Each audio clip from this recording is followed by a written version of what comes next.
Okay. Whoops. Where's Alexza? Or she must have dropped just prior to the live starting. She'll be back. All of a sudden, I'm like, why am I by myself? Anyways, you guys, thank you for joining the live. Alexza was here. See? On there, but give her a second and she'll be back. Not sure what happened there. Hi, you guys. How's everyone doing? Happy Sunday fun day. Hello, Sunny in chat. Leanne, thanks for being here. Cheryl, Nova Nana. Alexza, I'm sorry I got booted. That's okay, Alexza. What's a live when it doesn't go wrong a little bit at the start or during the live sometimes, eh? Hi, Violet. Yeah, Alexza will pop back up. Well, let me come back to the things. But anyways, hope you guys are having a good day today. Alexza, like I said, she'll be popping back up here hopefully quickly. So Alexza, if anyone doesn't know her, she'll be like, she's a criminal profiler, graphologist, body language expert. She did that for like 16 years. And she did a lot with us on the Delphi case. Always on. She's a very good friend. And so I'm really excited to have her come back and join us for Jack and Lily's case. I've always wanted to hear her thoughts. Alexza's very, just like I said, point blank, to the point, how she feels or see things. Or there she is. Okay. Let's see. Can you hear me now? So sorry. That's all good. Thank you. Got booted. Eh? Yes, I got booted. I don't know if you noticed. I came back and I couldn't hear you. I said something blocked, so I had to call my husband. I was like, please come here. Yeah, I know, right? Husband to the rescue. All right. Well, Alexza's back, you guys. Let's knock on some wood there. Okay, so Alexza, there's a lot of people that wouldn't know who you are because this is most of a lot of Canadian followers out there and stuff. So go ahead. Go ahead. I am a former crime and intelligence behavior analyst, aka what you might know on TV as a profiler. I did crime scenes, behavioral analysis, body language. I also did graphology, which is the handwriting analysis. And I worked for 16 years with the same company. I call it the company. And I did I never did any child abductions because that was not my thing. But my best friend used to do child abductions, so I'm very familiar, or I'm a little bit familiar. I'd say I'm a lot. I wouldn't call myself an expert, but I like I said, she worked on that, and that's about it.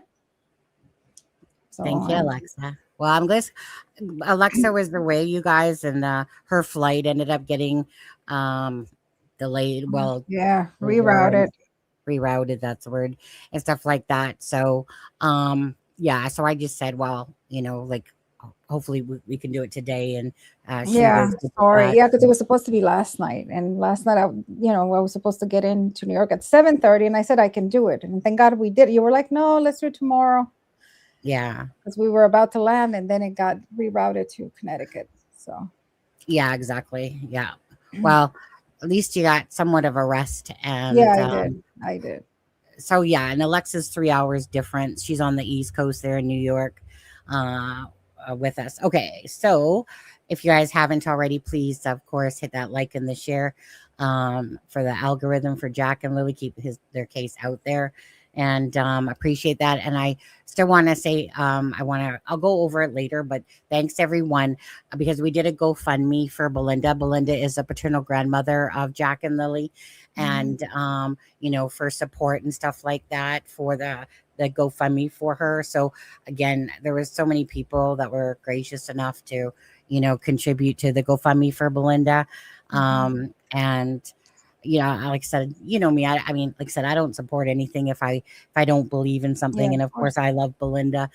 I've been talking to her, Alexza, since pretty much a couple weeks in to the case of Jack and Lily. The main reason what she had said back then was because there was some content or something that somebody wanted me to share, but I said, no, I didn't feel comfortable because I didn't have receipts and stuff like that. So I had actually requested a friendship with her probably a couple weeks before that. So that's what she respected about this channel, was about, at least if you're gonna, about the facts and receipts and stuff like that. Now, we always can't have those all the time, but the whole point is what to look at, the information that's out there. And then beyond that, of course, we have our own speculation, kind of like Delphi, but Delphi was definitely a learning curve. Mm. Oh my goodness. Yeah, I saw that. I'll come back to that. We hit 4,599. There was, I think, two donations Oh, after we wow. ended the live. Yeah. So, well, we Yeah. were it was at like I'm pretty sure the number was 2004. I didn't know about the GoFundMe because Alexza, I hadn't been doing lives for just about 2.5 months, pretty much. And so when we did started the GoFundMe, like I said, it was about $2,004, and I didn't know that GoFundMe even existed. And then Belinda, I asked her for a link, and she did. And so because of you guys, like I said, you guys been so generous. 4,599 is what it's at so far. And it's so Belinda is, again, being the paternal grandmother, regardless of the situation of Jack and Lily, alive or dead, she would like the guardianship of them, versus say the mother. And to be honest with you, she's been being a voice for Jack and Lily this entire time. She's definitely not made of money. And so she just, really truly needed the assistance of all these great people out there that were able to help, or at least hit the like and share, or just appeal all the people that support Belinda regardless on there. Okay. So Alexza, could have sworn Alexza was on here like May. Yes, you are losing your mind, because she certainly was not. No, I wasn't. But I did, I think, one. When was did- it? I think it was before Christmas, I think it was. There was one time you were on, and I Yeah. can't even remember. I don't remember, but I think it was a little bit before. I think it was around the holidays, because I think so. Possibly. I'm literally brain dead on that one. Yeah, me too. Because But I mean, you probably have seen me in here, and I did a couple channels. You've been in here a couple there. times. Yeah. I did usually the Richard Allen case, the Delphi case. We did the Brian Kohlberger case. The Rex Hewerman, I did a little bit on Rex that one. Hewerman, yeah. So and I know that you're interested in like the Nancy Guthrie case. You've been following that a bit too, eh? I have. Probably. I mean, that's definitely an inside job. It has to be. Yeah. Well, I was gonna say we could talk about that one in a little bit. Okay, so let's get into Jack and Lily's case. Okay, so what I don't actually see, I don't really like to prep myself for what people know or don't know and stuff like that. Now, in regards of Jack and Lily's case, just based on anything that you've read, seen, heard, whatever. Okay, two children, May 2nd, go missing. It's been over a year, and there's no sign, of course, of what, or there's no answers yet to what happened to Jack and Lily. Okay, so what I just want to get your little bit of take that you know with this case, what your feeling is, what, I don't know, just anything you want to say. Okay. And then kids don't go missing. That's like the one thing I always, kids don't go missing. Something happened to those two kids. Someone took those kids. Someone did something to those kids, because people don't go missing.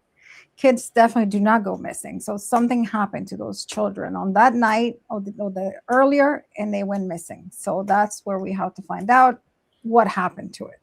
I do know the basics of the story. I don't know. I mean, you sent me that channel to watch, and I was watching a little bit of the live that you did with Daniel, the 9-hour live. I didn't get through everything. I just had to skim through it, big parts. I rewatched the interviews to refresh myself. So I know the basic. I don't know the little details. Like, I don't know too much, but that's why we're here, to think and brainstorm what happened to those two kids. Well, okay. Absolutely. So that's just it. Oh, 1 second. Let me just quickly. Baby Monkey, thank you for the super sticker. Thank you, thank you, thank you. Captain Justice is in the house. Captain Justice. Thank you for the super sticker. Appreciate that. Okay, so I mean the bottom kind of line of this is okay, two children disappeared. You know, within a very short time after the 911 call at 10:01, because there was another incident going on. The search and rescue and that were able to arrive pretty fast, you know, within I think an hour and a half, something like that. Anyway, so pretty fast. But it's kind of like there's a few different scenarios. Okay. Obviously, they looked in the woods for a week, right? Drones, dogs, everything. No sign of nothing. No sign of no backpack, anything from the children. And they covered, what was it, you guys? Was it Can I ask five? you a question? I'm sorry to interrupt. Sure. Were they cadaver dogs or were they search dogs? Okay, so when the dogs that were there originally are scent dogs.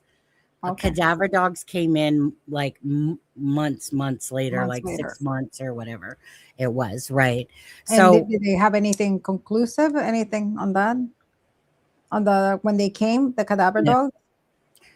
the cadaver dogs, no, Mhm. Okay. no, nothing that we heard of Yeah, and also anyway. had been many months after, so Yeah. the scent by So then. Mhm. you know the thing is that Alexza, like I said, so there's this hidden theory that somehow the mother, you know, had the kids hidden by friends, family, people saying that the children were sold, and so like this whole line of this Malaya hid them, they're on some sort of reserve, blah blah blah, came out. Okay. So basically, it's either the people that are on the property that have the knowledge and know what happened to Jack and Lily, that they wandered off into the woods and they couldn't be found, nothing, you know, for at all, nothing, right? No sign of them, no, nothing. We're talking, they're 7 and 5 now, but they were 4 and 6 at the time. Now, in the whole, say, woods type theory or area, there just so happens to be a piece of a blanket of lilies that suddenly ends up in a tree about a mile down. And we're not sure about the boot print, but they did have a receipt for a boot print that Malaya, even though she said her child's uh, for um, for Lily there was size 13, they were size 11, and they were purchased a couple weeks prior to their disappearance. And there was a footprint that was the same size, um, and had, you know, 29 or whatever in it for Mhm. size 11. But it was just kind of like a little cluster, but there was no like footprints like So the leading. footprint was for the little girl, for Lily. Well, as Oh, supposedly like a little supposed, kid's. right. Okay, okay, okay, okay. Um, and so it's kind of just been really of, you know, what are the chances like that the children just wandered off the property by themselves. Now, to kind of go back to the start is that there was this timeline that was given by mostly, I'll say, Daniel, which is the stepfather, a Mhm. little bit somewhat by Malaya, and then mostly some now by documents and stuff like that. But the gist of it was from Thursday, the children, the last time that they were seen on camera was at a Dollarama, the day before. Okay. And that was at, you guys forgive me if I can't remember times exactly now, but I think sometime around the 1:30 area. But and then the Google map shows that Daniel and Malaya, the vehicle arrives back home at 3:11. And Mhm. then basically that, you know, they arrive home, Janie comes out of the camper, you know, Jack and Lily are playing in the yard, lifting up boards, finding little animals or whatever, that Daniel is going to help his mom fix the fence, and that it took him a while to find his tools for the fence, and that Malaya, I guess, would have been inside. And so the Thursday, it's been very foggy that particular day, because it's kind of like, when you're pulling teeth to try to get information, but then the information kind of, doesn't really mesh that well. But according to, say, Daniel and his mom, that Daniel's out doing the fence till about where it becomes dark out, which was about, I think, 8:18. That, and he doesn't remember. So this is the weird part a little bit. So he doesn't remember if, when he went inside, if the kids were awake or not at that time, but Malaya was asleep. But yet in the documents, the kids didn't go to bed until 9:30, between 9:30 and 10. And then wasn't she supposed to be talking to her mother? That was at 11. That was night. 11. Okay. Right. So this is where it all gets, like I said, it's all messy, right? Because the only information for the most part we're getting is from Daniel and his mom and the documents. But even in the documents, a lot of it is just really words that they have said. Does that make them true? No. Right. Now, so going back to that, then Daniel says that he turned the light on it just after 12, and that Jack and Lily were both underneath their comforters, and then whatever turned off the light. Now, so he went and he checked in the room that they were in their room. That's what he says. Yes, and he always did that every night, or was that something out of the ordinary for that night? Don't know. I don't think it's probably something ordinary. And you guys, I'll come back to chat in a minute. Thank you guys all for being here, though. Okay, we'll come back to some questions later for Alexza from you guys. Okay, so basically, Malaya puts Daniel asleep, like up until 9:40. Okay, pretty much. But yet Daniel has already claimed that he saw Lily come in a few times that morning. And so Malaya had never said that she saw the children. She only claimed that she heard the children. In the audio from the search and rescue there, dispatch, you hear from 8 o'clock to 8:30 that the children were last heard by the mother. Okay, the only time we actually knew was when the documents came out, where Malaya had claimed to see Lily at 8:20 that morning. So there's a couple other things with regards to that night, and it's just, but that's just more things like implied by Malaya. But so anyways, she talks to her mom, according to, I can't even say that. We heard it from Wade. Wade is Cindy. Cindy Murray is the mother of Malaya Brooks Murray. So Wade had already said it in his, we'll call it his interview by Tint. I saw that one. Okay. And so, and then this Anita Bonita person that's come out recently, was talking about that same thing about the 11 o'clock phone call and Cindy had said that, yeah, she always talks to her daughter between like 10 and 11 or something like that. So in my head, I'm like, okay, if Daniel's in the home, has gone inside, like, you would know that Malaya was on the phone, talking. So there's all these inconsistencies trying to make sense of the mush mess. Plus the fact that from Malaya that she woke up and that Daniel was doing drugs. And when she left the property the next day, her sister Haley had said, "What the fuck is going on?" And Malaya said that Daniel is doing meth. He's been doing it ever since Meadow was born.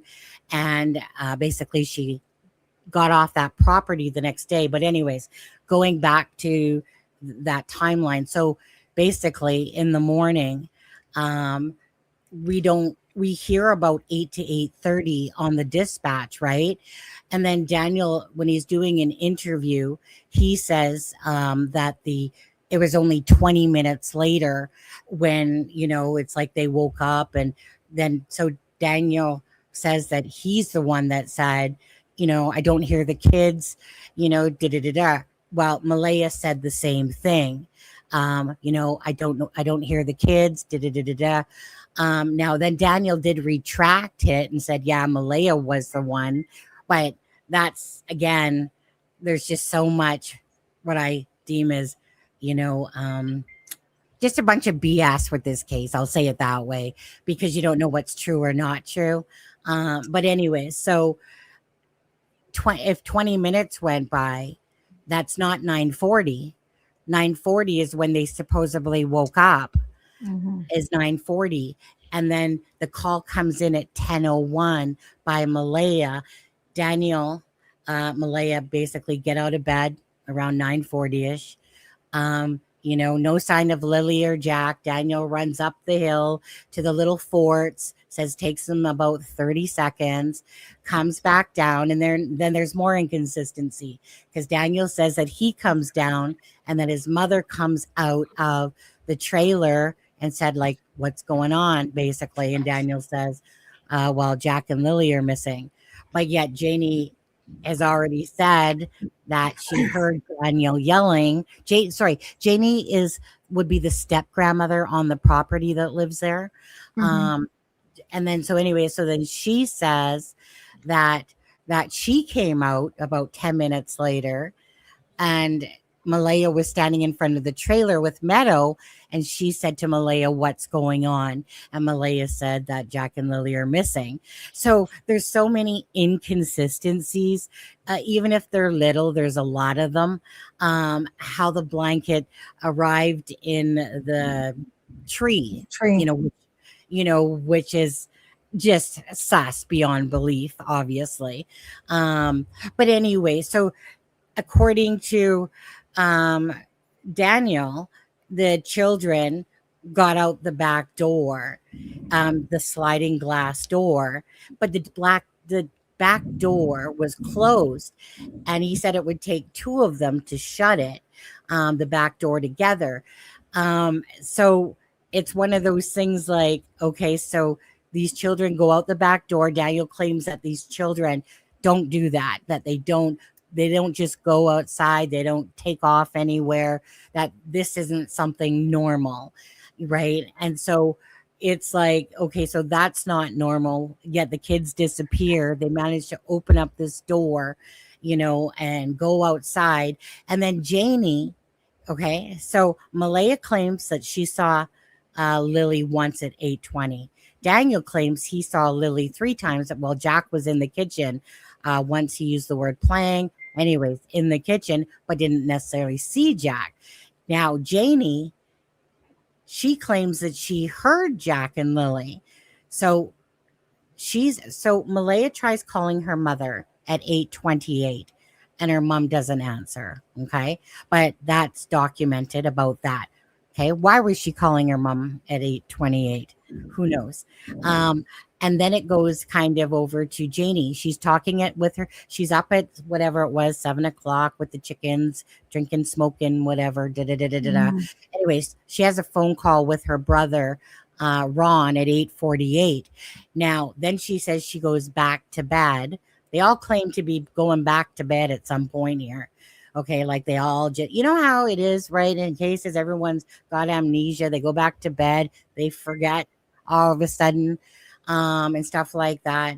I mean, that stuff's typical in cases, really, when people are usually trying to hide something. But anyways, so she goes back into the camper or whatever, and then she says that some about Tucker barking, I guess her dog, and then that she hears the kids. So she swears that she hears the kids.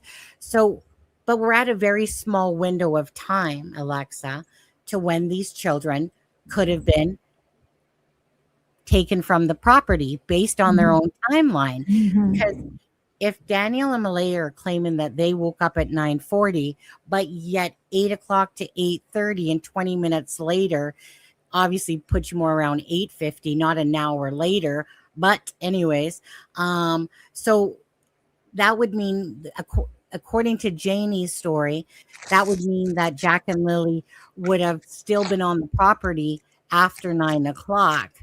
And then if they wake up at 9:40, I mean, what really could have happened, right? I Mhm. mean, some magical vehicle came on the property, ripped them off, and took them Well, away. can I ask you a question? I on that um the channel that you sent me, there was an interview with the CBD. neighbors that they heard a car at night. Do you know if that is a fact? We don't know for sure, besides taking Brad Wong. So Brad has been in the chat, and I've spoken to him in Messenger.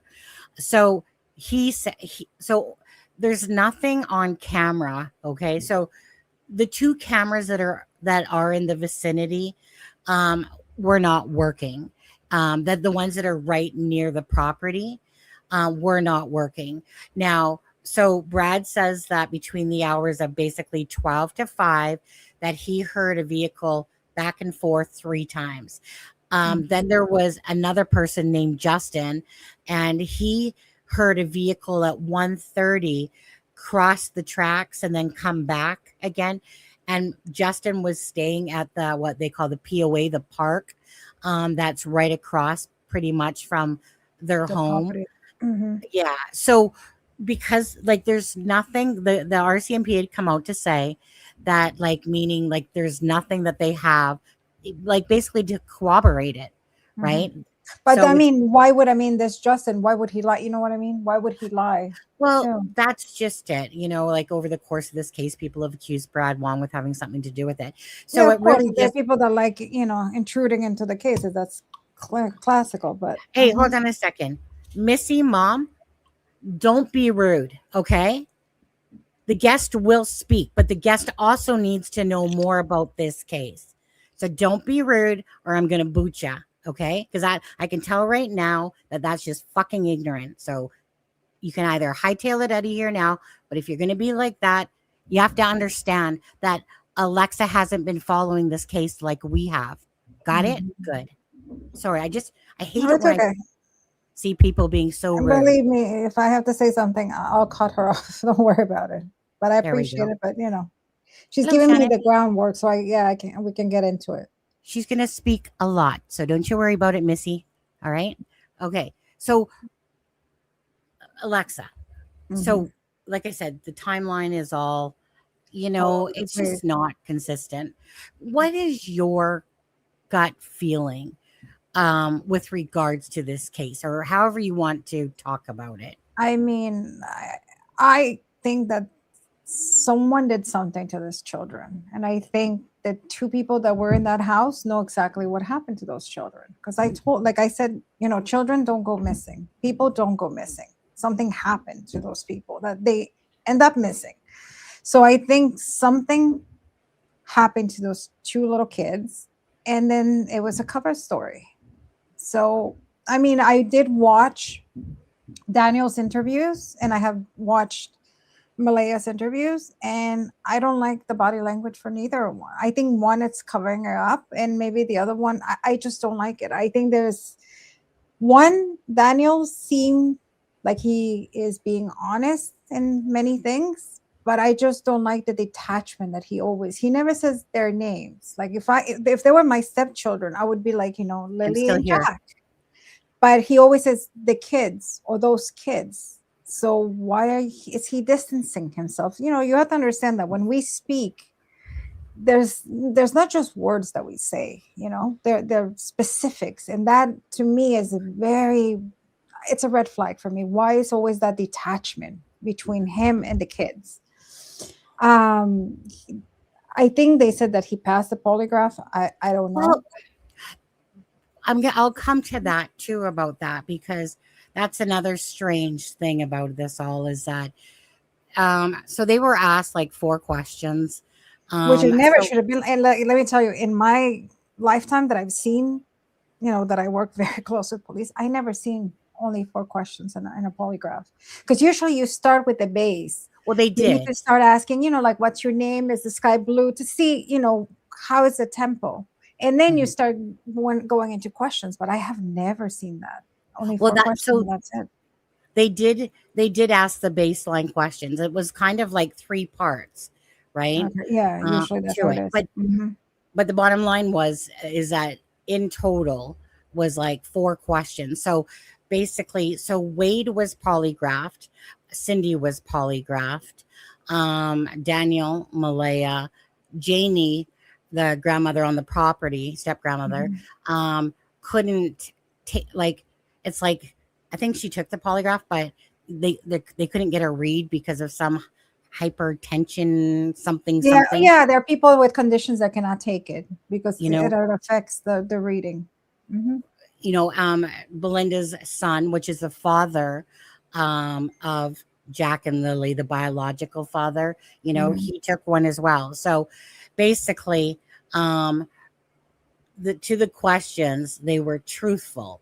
And then other ones, they used different wording about basically passing. But to the questions asked, they were truthful. Daniel says that the questions that were asked to him on the first one were, you know, did you murder Jack and Lily? Yeah. Were you an accessory and stuff like that? But then there was this second polygraph that came around not too long ago. And now it's not in the documents like the first one was, where at least then, because before it's just their word that they passed or not. But then when we Mhm. saw the first polygraph kind of in the documents, but then there was a second round that went around. Daniel was polygraph, Malaya, Haley, the sister, half sister of Malaya, and but anyways, so they're both claiming that they passed that round as well. And now, if we're taking them at their word that they did, um, like, let's say we're taking them at their word that they did, what's the chances of the mother and the stepfather passing both polygraph tests, and and then the other family members, and right, but yet everything to us points to family involvement, innocent, because of all what we've seen gone on. And what do you think about that? Like, You mean about the it's, polygraph? yeah, well, I mean, the thing is that what's been hard about this is like Brad Wong says he heard a vehicle 3 times back and forth. Justin Hmm. says he heard a vehicle that night once at 1:30. Everyone's seeming to pass these polygraph tests, and yet we all know that whenever there's a case of missing children, right, the statistics are high that it's Yeah. someone involved in the people on the property or someone close to them. Hmm. So Hmm. Well, I mean, polygraphs are not 100%, proof. I mean, correct. that's why they're not acceptable in court. I mean, there are ways that people can deceive them, and there are many ways. I mean, it also depends how many years the person doing them has been doing them. And I mean, like I told you, the first time when I read that the questions, they went straight to ask those questions. I never seen a polygraph like that. But to each Well, its own. I was But I do believe that even if they passed, that doesn't mean that they didn't have anything to do with it. You know what I mean? And maybe they yeah, didn't answer the correct questions. So, or some people sometimes fail them just simply because they get nervous. Like right. I am a person that I'm very confident, but I don't like. I hate speaking about myself. I get really. I always Yeah, been like that, and I cannot even speak. I cannot even do. But and that for some people that might not know me, they might be like, "Oh, she's hiding something, or she's doing that." You know what I mean? So it depends. So I think it is what it is. I think in that sense is let's leave the polygraphs to one side. I am very interested in the hearing because this is two people that are not related that said that they heard noises at 1:30 right. in the morning and they heard a car, and that's most likely possible. Well, I was gonna say, let's do this. Um, Again, so for people that are coming in, again, Alexa was a criminal profiler, a graphologist, body language expert for 16 years. Okay, so she's been gracious enough to join us tonight on this live. What I'd like to do, Alexza, is play. I know you guys want to puke when you watch this one already, but I want to play Malaya's clip, and then I want you to tell us the signs in it that you think are could be odd or strange or okay. So this is the day of the disappearance of Jack and Lily when this interview happens. Okay. And I want them home.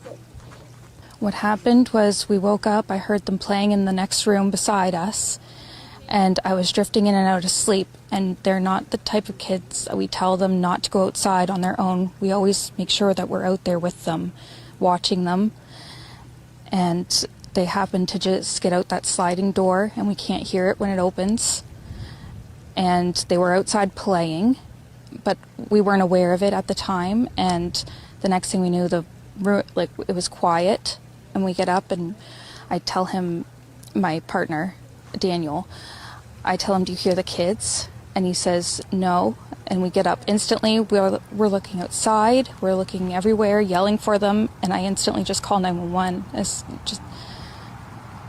I just had the instinct I needed to call. They're both really go-lucky children. They're so sweet. They talk to anyone. They'll talk your ear off. They will speak to anyone in a store. Everyone. They're just extremely sweet kids. I appreciate the huge search effort going on right now. But we've been pushing for an Amber Alert, which hasn't been issued. Not just that they could possibly be abducted, which it is a possibility that they could have been, but just an alert to let everyone know that they are missing.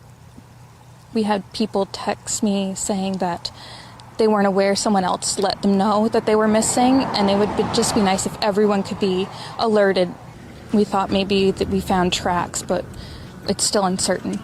It's been raining and they're probably soaking wet, but with the sun today, I'm hopeful that they are feeling warm.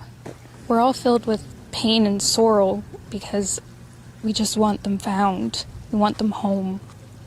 Everyone loves them. They are definitely verbal, and they do have possible autism, but it's not extreme autism. It's just they have issues with school, and they don't catch up with the other kids. I just want to remain hopeful. But there's always, in a mother's mind, you're always thinking the worst. Last night was one of the worst nights because I didn't have them in their beds. And I don't want to go through that another night without them. The last few days have been very stressful. Okay, so Malaya's interview. That was the only interview that she did, was that one. Any takeaways that you? Yeah, give me 1 second. Sure. Go without them. I'm just putting notes because otherwise I forget. I'm getting old, so I forget things. Okay. I mean, first of all, she's very robotic. And I understand, and I always get criticism of that, but when you know, you know. I know that when people deal emotions differently, I understand. Some people cry. Some people are very, they can be very composed. Other people lose it and they cry. But when especially moms, and and all the moms in the chat will agree with me. When it's your own kids, you're not going to be as robotic. You're going to be more emotional. Even if you're poised, you're a type of person that you're very poised and you're very, black and white. If your kids go missing, you go crazy. So one thing that catches my eye with her is she's very robotic. Like, oh yeah. Even her body language, like she's very tense. You can see it in her shoulders. Like her shoulders are protruding up. So that's one thing, very robotic. And then she talks to me, she talks about instinct. Like, oh, my instinct tells me. The weird thing that I don't go, they wake up at 9:40, and this is like maybe 11 o'clock by the time this is happening, this interview, whenever. So not many hours have passed. Why does she go into the missing? You know, she goes into, oh, the kids are missing, and I have a feeling like something bad happened. Like, why? Like, why are you concluding that? You know, you don't know. At this point, you don't know. So it's almost like she does know, but she's trying to play that in my eyes, she's trying to play that role.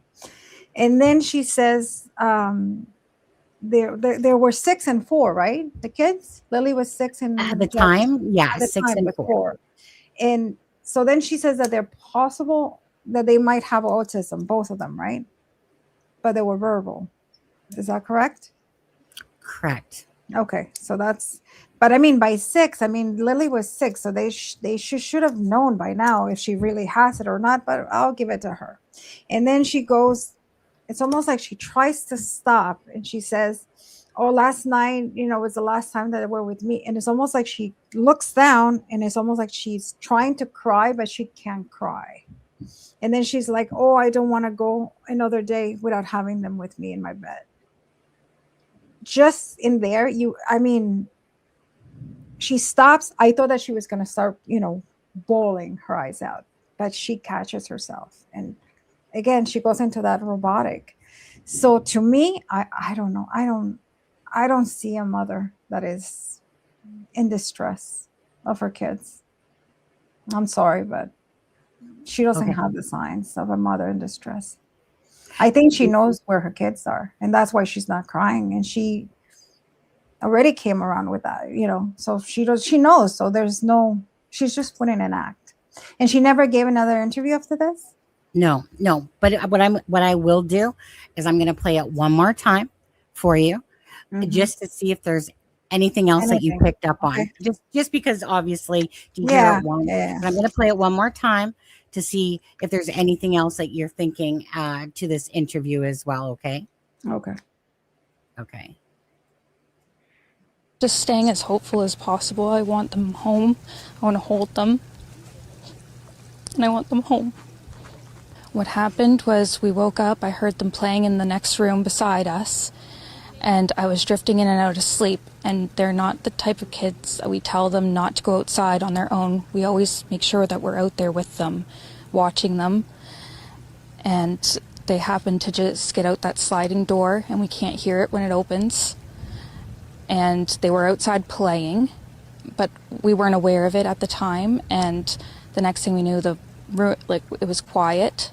And we get up and I tell him, my partner, Daniel, I tell him, do you hear the kids? And he says, no. And we get up instantly. We're looking outside. We're looking everywhere, yelling for them. And I instantly just call 911. I just had the instinct I needed to call. They're both really go-lucky children. They're so sweet. They talk to anyone. They'll talk your ear off. They will speak to anyone in a store, everyone. They're just extremely sweet kids. I appreciate the huge search effort going on right now. But we've been pushing for an Amber Alert, which hasn't been issued. Not just that they could possibly be abducted, which it is a possibility that they could have been, but just an alert to let everyone know that they are missing. We had people text me saying that they weren't aware someone else let them know that they were missing, and it would just be nice if everyone could be alerted. We thought maybe that we found tracks, but it's still uncertain. It's been raining and they're probably soaking wet, but with the sun today, I'm hopeful that they are feeling warm. We're all filled with pain and sorrow because we just want them found. We want them home. Everyone loves them. They are definitely verbal, and they do have possible autism, but it's not extreme autism. It's just they have issues with school, and they don't catch up with the other kids. I just want to remain hopeful. But there's always, in a mother's mind, you're always thinking the worst. Last night was one of the worst nights because I didn't have them in their beds. And I don't want to go through that another night without them. The last few days are... Okay. My bad. I said that wrong, Alexa. This was the second day. This was Saturday. Okay. Yeah, Okay. because like I just saw Belinda, but so this was Saturday. Daniels came out like on the 4th or 5th when he was talking. But anyways, was there any more takeaways? Yeah, no, but you see it exactly. Like she says, like, oh, pain and sorrow, and I didn't have them in my bed. She looks down, and it's almost like she wants to cry. It's almost like it's rehearsed. It's almost like she rehearsed this really well, and it was almost like at this point, it's like I have to cry to make it believable, and it's almost like she's telling herself, okay, cry here, and she can't, and then she just looks down, goes up and says, oh, I hope I can have them in my bed or something like that. She says it again. So very robotic. And I don't like that. There's no feeling, like she has no emotions. When a child goes missing, they usually, one of the reasons the cops put their mothers, especially the mothers, is to plead, because who else is going to plead for that life than the mother, the person who made that child? So that's why it was always good to put the mother. That's why you always say you put the mother first, not the father. You want to put the mother, because the mother, that way the mother can appeal to whoever took them to come back, and because of the emotion. But with her, I don't see emotion. Another thing is also very rehearsed. To me, I have a feeling that, but I understand in a way. We can play devil's advocate and say, yeah, when you have to give an interview, you rehearse. You kind of rehearse a little bit and say, this is what I want to say. This is what okay, I get it. But to me, this seems very rehearsed. Also, another thing that catches my eyes when she says, oh, the Amber, I want to put an Amber alert because the kids might have gone missing, like abduction. But although maybe it's not an abduction, how do you know? Like, why are you saying that? Like, if I was a detective, that would be a big red flag for me, because I would be like, why are you saying that? You don't know at this point. You don't know where your kids are. Obviously, it's an abduction because somebody abducted them from their house. And another thing that catches my eye is that she says that the kids went to play outside, that they had never done that. But in that night, or that morning, they went to play outside. They couldn't hear them, but she knew they were playing. How does she know? Right, which was the fact of that they didn't know. So kind of what Charmaine made a comment. So basically, she said she didn't know until after. So a lot of times, at that point in time, all of us were saying, well, the only way she could say that is if, somebody told her that they were playing, which would be Janie. So that's what it was referenced, that Janie was the one that had told her. But Janie, and I remember this, Charmaine, that Janie had said that she didn't tell Malaya that they were playing outside. So again, just another inconsistency, to that. And but for this interview, there's a couple of things I want to say that stood out to me, and I'll ask you what you think. She never mentions, okay, we realize that this is an interview. It's more of a raw interview with Malaya, but there's still going to be some edits. But regardless of that, so the first thing I noticed is how much she talks about that they like to talk to strangers, that they'll talk to anybody. But it was almost like in the interview where she's just mumbling on and keeps making a comment towards how these kids. It's almost like planting that seed that they like to speak to strangers. So therefore, it would be easy for a stranger to abduct them. Type of thing. That's how I was taking it. Like, why are you telling us so much about how much these kids talk? Hence the Amber Alert, hence the missing, abducted, theory in a sense.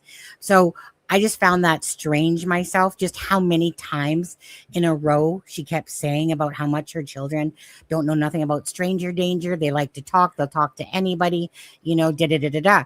And then it's almost like she comes out of it when she gets asked another question, but it was just how many times she repeated that. Another thing in this interview is that, okay, well, we'll say that she never says their names. She never says Jack and Lily. She doesn't even bring up their names. You're doing an interview. This association, same thing. And even with Daniel, he says him, because I actually wrote it down. He says, I tell him. And then she's like, oh, my partner, Daniel. But it was like an afterthought. It's almost like she had to say it. But it's the same thing with him. When he mentions the kids, he never mentions the kids by names. He's always that disassociation, that it's always the kids. Why not Jack and Lily? Or the little ones, or or something more warm. Yeah. The little ones, or boo-boos or whatever. But them is that wall in disassociation. If they are they, and I am. You know what I mean? So I don't like that. Mm-hmm. And another thing that always bugs. So a lot of people were bugged by pain and sorrow. So I'll let you answer that one by Malaya saying that, basically everyone misses them or in pain and sorrow. Yeah, I mean, I understand, but and then she goes, oh, it's in mother's mind, and like it's almost like you're not hopeful, but actually that's to the contrary. Mothers are always hopeful, because the moms, you lose hope until you bring me a body. And sometimes you bring me a body, it's like, I want DNA, I want to make sure that's my child. You know what I mean? So a mother always remains hopeful. A mother doesn't give up easily. That's not what we do. Mothers always fight till the end. But it's almost like she, in her mind, it's done. They were abducted. I know what happened, and that's it. Like, there's no hope. I never hear her say, oh, I hope, what do you want to say? Whoever has them, bring them back. I hope that one day I get to see my kids. I want to hug them, kiss them. No, there's nothing to the future. It's almost like she knows what happens, and that's it. The one line that really bugged me a lot was when she said that it's warm, sunny today. So I just hope that they're warm. Warm. Yes. Like, why would you ever say that sentence? Like, you would definitely never in your wildest imaginations go, well, the kids are missing and it's sunny out today, and I just hope that they're warm. How about, I would hope that I just want them back.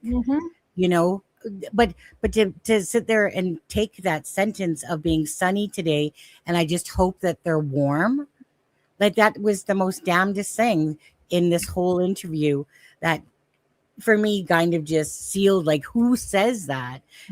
What do you think about the fact of a mother saying that? I agree, because you are absolutely right. It's almost like she's saying whoever, or like, let's say she gave them away. She's wondering, oh, I hope that they, that person keeps them warm. Like, nobody says that. You would say, I hope my kids are okay. If they took them, they would, that person is taking good care of them, but I want them back. But I agree. There's many things. And like the last, I think 10 seconds from where you stop this video, like, there's no emotion. There's only, it runs, and she speaks with wrong sentences. It's almost like blah, blah, blah, blah, blah, emotion. Yeah. But it's very, like, I don't know if you guys caught it, like, exactly where she tries to cry. It's almost like she tries to get emotional, and you can even hear it. She takes a gasp. You can see it. And it's almost like, get emotional. She can't. And then she continues. And was that towards the end, that one that you're talking about? 'Cause I can play that. Like, you can play, like, they have let's watch it again. Issues with school, and they don't catch up with the other kids. I just want to remain hopeful, but there's always, in a mother's mind, you're always thinking the worst. Last night was one of the worst nights because I didn't have them in their beds. Look at that. She swallows. Mm-hmm. Okay. And I don't want to go through that another night without them. The last few days are... It's almost like that long pause. It's almost like she tried to get emotional, and then she can't. And I get what you're saying. And then she continues. She ends up speaking. No emotion, like this, flat. There's no, if you watch it, I forgot the case, but there was one case that we did with you, that the child was missing and the mother came out, and the mother she was out of it, the poor mother. But you could feel her pain. Like, you can feel the mother's pain. And that's what you want to transmit, that you are feeling that pain, that you could actually hug that lady and say, hey, your child is going to be okay. But in here, there's no emotion. To me, this was rehearsed. This is a rehearsed plot that they made. Yeah, a lot of people, including myself, feel that way about this. This this interview, I'll never forget it because it reminds me of Barry Morphew, the interview Yes, when yes. he's pleading for his wife. Please, if anyone knows where Savannah is. Oh, by the way, I killed her, but oops. But this reminds me of that same feeling I got with Barry Morphew's interview for his Mhm. wife Suzanne. I just felt it was inauthentic, that it was trying to guide us to a story, that it was Mhm. rehearsed, Mhm. and Like that there Chris wasn't. Watts. Remember Chris Watts? Oh yeah, Chris Watts. Couldn't forget Chris Mhm. Watts. Mhm. And it's just, yeah. So when something bugs me so badly, and I was right about Barry Morphew. Oh So yeah. I'm pretty sure I'm kind of somewhat right here as well. Whenever I get this overwhelming anger feeling because I feel like we're being like bullshitted to, and that this is a contrived type, like that's how it came off to me. A contrived interview, rehearsed, and that she didn't like, she just kind of was mumbling along. But I'm not taking this as some mother, like it doesn't come across to me as some mother that's just oozing out all this emotion of tears and stuff that you would think that even, like you said, like the most poised person, would lose their kind of cool, like shit, They're cool. and Yeah. and just instantly tears would be running down the face. But to me, I just saw this as somebody that's trying to get us to believe that these children were just talkers, and so by leading with that, then that leads into the Amber Alert, and that they were abducted somehow, and lack of emotions, and then these weird parts of it's warm. I hope they're just warm It's almost like today. she's trying to sell a plot, Yeah. like that, like yes, like okay, they were very talkative, they're autistic, but they're very talkative, and they can Hmm. talk, and they talk to strangers. They love talking to strangers. It's almost like she's putting that plot so people can say, "Oh, okay, that's what happened." Hmm. So let me ask you now on this one. So Malaya, there's an argument that ensues on the property. Basically, Daniel's getting accused of being on meth, and that Malaya. So Malaya wasn't actually, say, kicked off the property herself, but they wanted Meadow off of the property, obviously. And but anyway, so there's this big argument happening, and they're accusing Daniel, basically saying that what happened, you had something to do with it, right? So obviously everyone's getting pissy at each other, and at the end of the day, Malaya ends up leaving that very next day. Now, okay, granted, right? People's heads are getting hot and stuff like that. Obviously, whatever, blame game. The family doesn't know truly what's going on. We don't know really truly what happened, what the storyline is, for Daniel, like meaning for any of the family members coming in, right? They're just believing that two children disappeared. They don't know if Daniel had something to do with it. Malaya had something to do with it, truly. So Mhm. emotions are obviously going to get high based on the family, coming in, going like, what the fuck, da da da da. Malaya leaves. Um, the next day, right? Haley says that her sister says that Daniel's been doing drugs, basically gets off the property. And then we don't hear from her. Well, so in saying that, she goes to Facebook, um, and she takes down all of Daniel's pictures from But her can Facebook. I interrupt you for 1 second? But when she Yeah. leaves, I think in Yeah. Daniel's interview, I heard that he had said that she all her clothes were gone. Like it was almost like premeditated. When did she take out her clothes? Do you know? Okay, so that story has changed many times as well. Okay. Okay. That's what I Yeah. wanted to know. So I'll come back to that Okay. because okay, I'll just say that at first he said that he had all Malaya's clothes, and he had said that multiple times. And then later in the disappearance part, like with the Malaya did something hidden, that when Malaya when they did the laundry at Patty's on Wednesday, then next thing you know, like most of her clothes were gone. And then we also hear, so we also know that, say, I think Logan was with Malaya, because Malaya says that in a message to me, that she had taken a few things of hers, but mostly of the children's, the baby meaning Meadow. Okay. So it's kind of like hearing three different things for that. So we can come back to that, but so Malaya leaves the property, and within the first day or two, she takes down her Facebook, puts herself back up. She comes back up as single and takes all the pictures of Daniel down. She does that a couple times in the beginning, as a matter of fact, but then we never hear from her again publicly. She's not talking. And then eventually Cheryl is speaking for Malaya as if she's, the voice for Malaya. But what do you make of this, that it's been over a year, the mother leaves the property, but we don't hear from her. We don't watch her use her Facebook as awareness. Yeah. That looks bad. That looks bad. Well, I mean, think about it. I mean, you're a mom that you're grieving, that your children are missing. And like I said, usually the police, they like the mothers to have to do the interviews. Sometimes they even have to, say, hey, we might have to even give you a diazepam, because the parents, they don't, the mothers don't want to be and do the interviews. And they're like, you have to, because you're the best face of the case.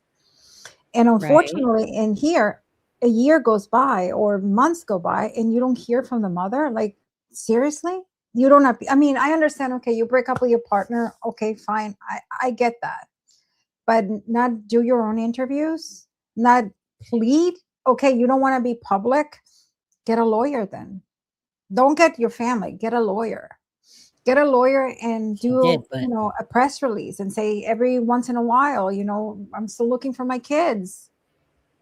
Or do a little short thing in your Facebook. Now everybody knows you, not just in Canada.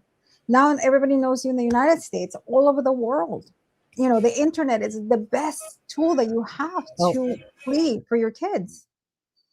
So why not say, hey, do a video and say, hey, I just want to know, what's happening to my kids, keep the kids going. Nothing. I understand she doesn't want to do interviews. I get it. Fine. But not to hear from her is very strange.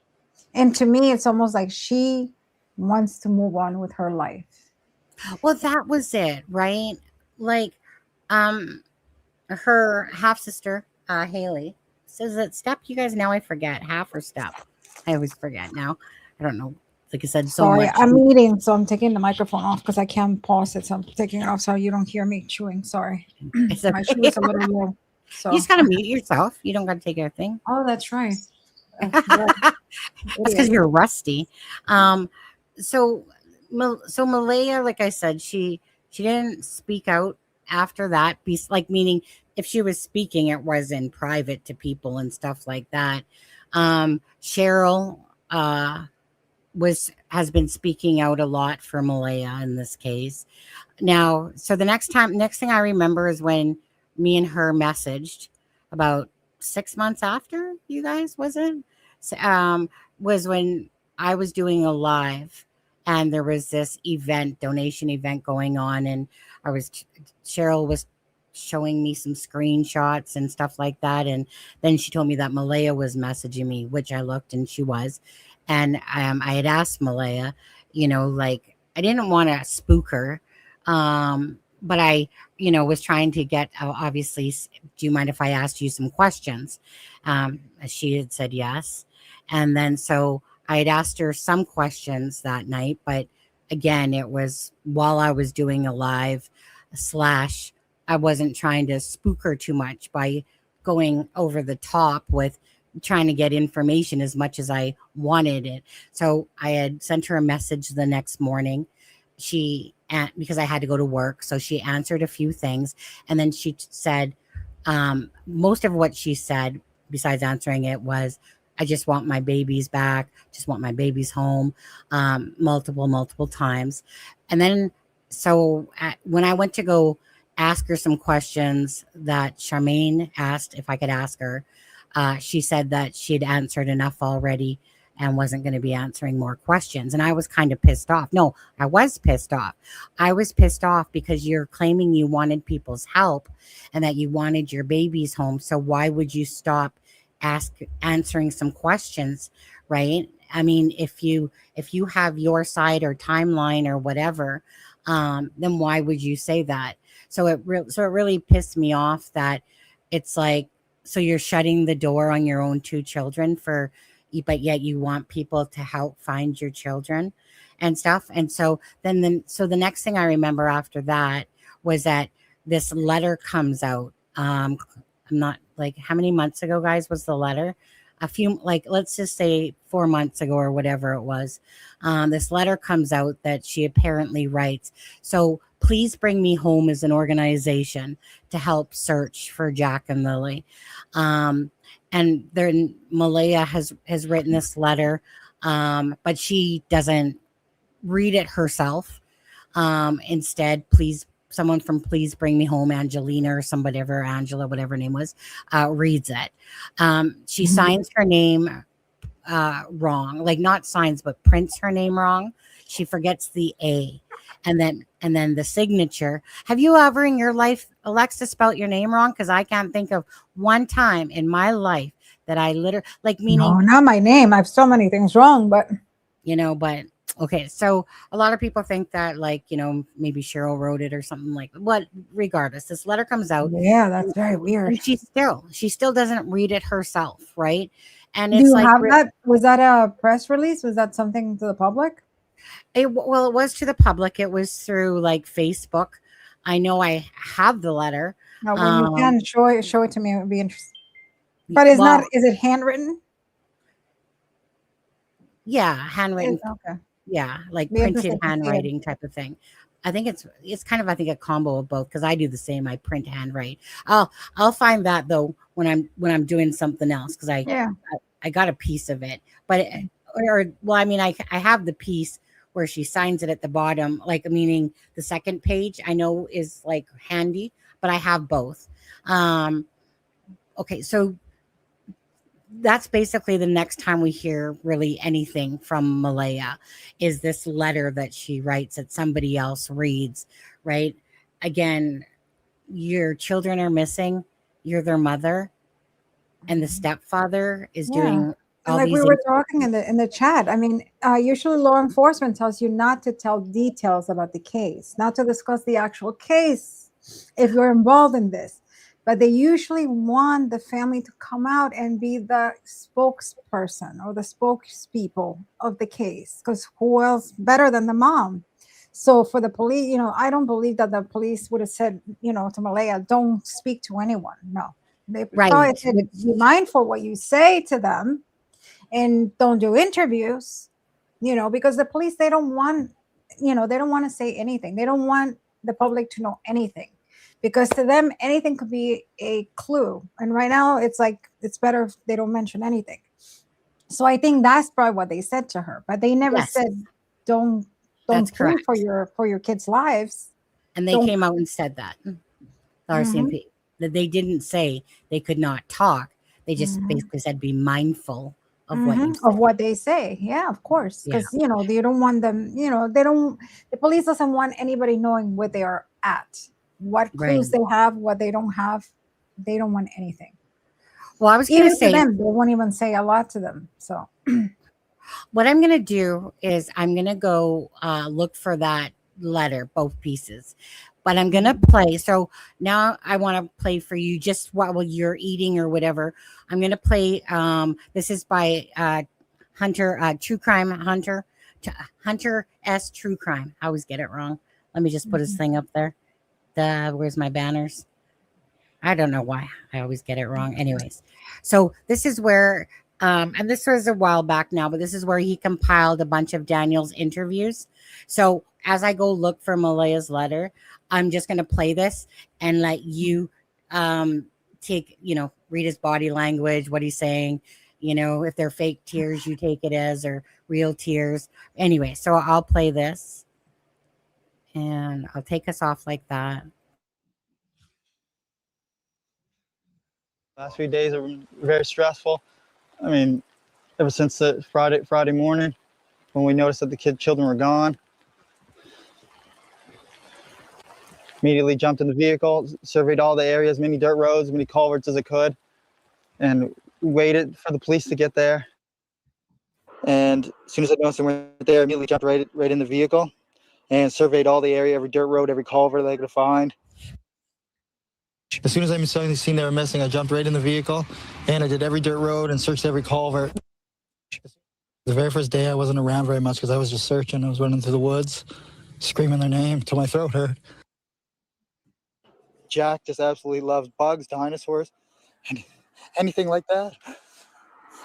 But Lily loves girly things, but she also loves doing everything with Jack, bugs. They're like best friends, not just brother and sister. And Jack just absolutely loves bugs, dinosaurs, anything like that. But Lily loves girly things, but she also loves doing everything with Jack, bugs. They're like best friends, not just brother and sister. You know, they took their boots. That's pink boots for Lily, blue boots for Jack, with dinosaurs on them. Lily had her backpack with white, and it was white, with strawberries on it. I imagine now if they're in the woods, that it'd be probably brown, but I don't see them carrying their backpack. I don't see them keeping a pull-up one for that long after it got soaked from the very first day. We only found the 2 boot tracks outside of the house. Whereabouts? Right beside the house, probably 10 feet away from the backyard. In the backyard, okay. Nothing new, other than the helicopters are still in the air, and they had dogs. They took around the dogs today, and as of last night, they had 8 more drones going up in infrared. I urge the public to come out if you have anything, come out as fast as possible and get it to any detachment or any police service that you have available to get to talk to. We were searching. We covered everywhere possible. Even in the first day, we did. Even with me running through the woods, I was ahead of the helicopters and ahead of the drones and stuff like that. Screaming as loud as I can, just until my throat hurt. Running through water that was up to my waist. And as soon as I got back, I wasn't allowed back in the woods until a man dressed in a military outfit said I could go back into the woods. I hate being wet and cold, so they immediately would have came right back into the house. The only 2 prints are right beside the house facing the road, and then that's it. Just waiting and waiting for them to come home. Hardly any evidence at all since the first day. It's mind-boggling that nothing else was found. The last of RCMP in the area that I've seen, they were at Lansdowne Lake, and they told me that they scoured the lake, divers, and sonared the lake, and there's no evidence at all. If they were in this area, would have found them. My family's still searching. You said they're flying in someone to do a polygraph test. Is that on you? That's not just on me, but on everyone. That's what I asked for. I asked for that so early on, and there's not many places that do it in Canada, so they're flying somebody in. Why do you think you need to do that? Do you think they don't believe you? I think their side of the family doesn't believe me, and I just want to clear it up for everyone. Clear it up for everyone, not just the people online making crazy accusations and everything else. No idea. I had no idea. I'm still searching every day. I'm waiting for information. I have to let them do a lot of their stuff with the aircrafts and everything else, and dogs and searchers. There's a lot of stuff that needs to be coordinated, and I can't just go running through the woods. I want to, but I just can't right now because the search is just so far out. Still holding out hope. I don't know why they didn't find anything from Jack's pull-up to her backpack or any of her belongings at all. They just haven't found anything. I've done everything. I've given them all my information. I'm here to find the kids. Well, I know they can't go forever. I mean, there's search and rescue workers searchers that have already been injured. They've spent so much resources. I mean, resources doesn't matter at this point, but I mean, everybody's tired. There's some people that I don't think they even went home. I'm absolutely exhausted at this point after going through 6 days of virtual hell. It's absolutely crazy. So I'm just fighting for Lily and Jack. breaks my heart.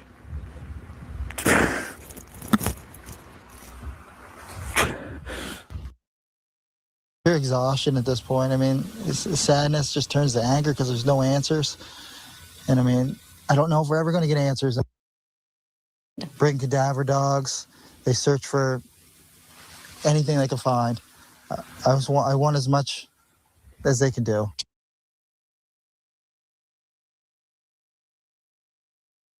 Me and my family still go out sometimes and search, but everything's been searched that we can really dive into at this time. They have over 12,000 man-hours searched in the woods, and they're planning on doing more, which I'm really grateful for. Every day when I wake up, it just feels like I'm reliving a nightmare of May 2nd.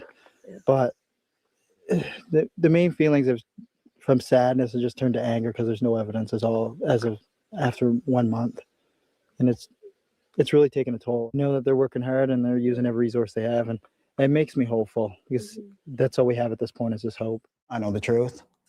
I didn't kill Lily and Jack. It's been 6 weeks now since you've seen Lily and Jack. I just want to ask, how are you holding up? It's been a long 6 weeks. I know that everybody basically in the world at this point is always wanting to know like what happened. It's been from sadness to anger at this point. And I know the RCMP and major crimes are working around the clock trying to piece everything together. And I'm grateful for that. But it always leaves the question, 6 weeks has gone by, and we know at this point they're not in the woods. And where are they? Did you feel in the beginning that they suspected you? Of course. The stepfather was always a prime suspect right off the beginning. You felt that from the beginning? Yeah. But you don't feel that now? No, I don't feel that at all. I asked for the lie detector exam, the polygraph exam. I gave them my phone. I told them do drug tests because there's a lot of rumors online about a drug party. Mm-hmm. I know the person that said those rumors, and it was just to take the heat off themselves. Was there any kind of party? No. Was there any kind of gathering that someone might have thought was a party? No. There were no people at the house? No. Not the night before. Okay, you mentioned you offered to take a polygraph test. Yeah. Did the RCMP take you up on that? Yes, it did. And how did that unfold? That unfolded in my favor.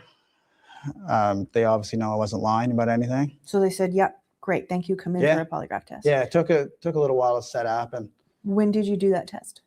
I don't know the exact date, but that would be at least 3 weeks ago, probably. So roughly 3 weeks after the disappearance. Yeah. And I think most Canadians wouldn't have any idea what's involved with that. Can you describe the process? You go in and just tell us right from the start. We go in, sit down in a big comfy chair, and they have multiple sensory pads. You have them underneath your forearms, you have them underneath your butt, and you have them underneath your feet with your shoes off. You have a sweat gland on one finger. You have a measuring instrument for blood flow that goes in and out of your hand. And you have a cuff on your arm for blood pressure to measure your pulse. Were you nervous? Yeah, I was extremely nervous. Especially with the first question they asked you, did you kill Lily and Jack? That was the first question they asked you? Yeah. Yeah. What went through your mind when someone's asking you that question so point blank like that? Your mind has a massive release of chemicals, I guess you would call them. It's like your stress levels just astronomically through the roof, and your body doesn't know what to do because it's not every day the way you're hooked up to machines in an interrogation room where someone asks you questions like that. What other kinds of questions did they ask you? All the questions pertain to the death of Lily and Jack. Are you accessory to the murder of Lily and Jack? They were all. So all of the questions assumed that the children are no longer alive? Yeah. There were no questions at all about, did you take them somewhere? Could No. they be somewhere? No. The police have done a number of polygraph tests. They've done 53 formal interviews. Do you know who these people are? Yeah. That's a lot of interviews. It is a lot of interviews. A lot of them are my family, people that live in the area. And those interviews, typically my interview was 4 hours. And a lot of the interviews from my family were 1, 2 hours. So there's a lot of time taken up and they ask detailed questions. Do you know who else actually took a polygraph test? I mean, I do, but I'm not going to say anything that's going to impede the investigation. Okay. When did you find out the result of your test? Immediately right after. What did they say to you?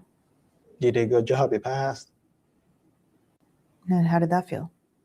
Good.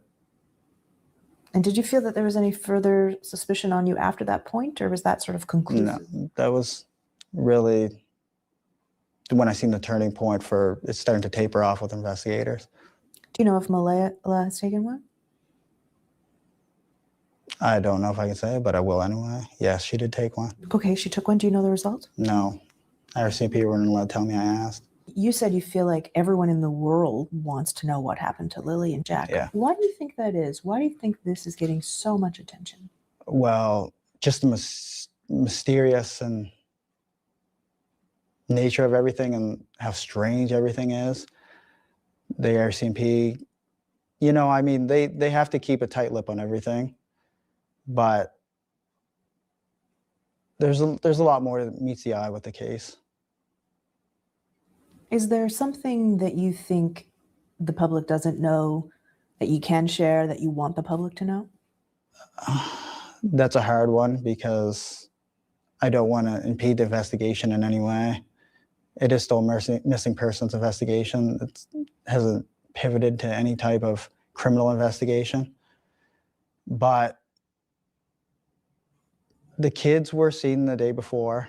I know a lot of people didn't know that. I still see a lot of stuff online that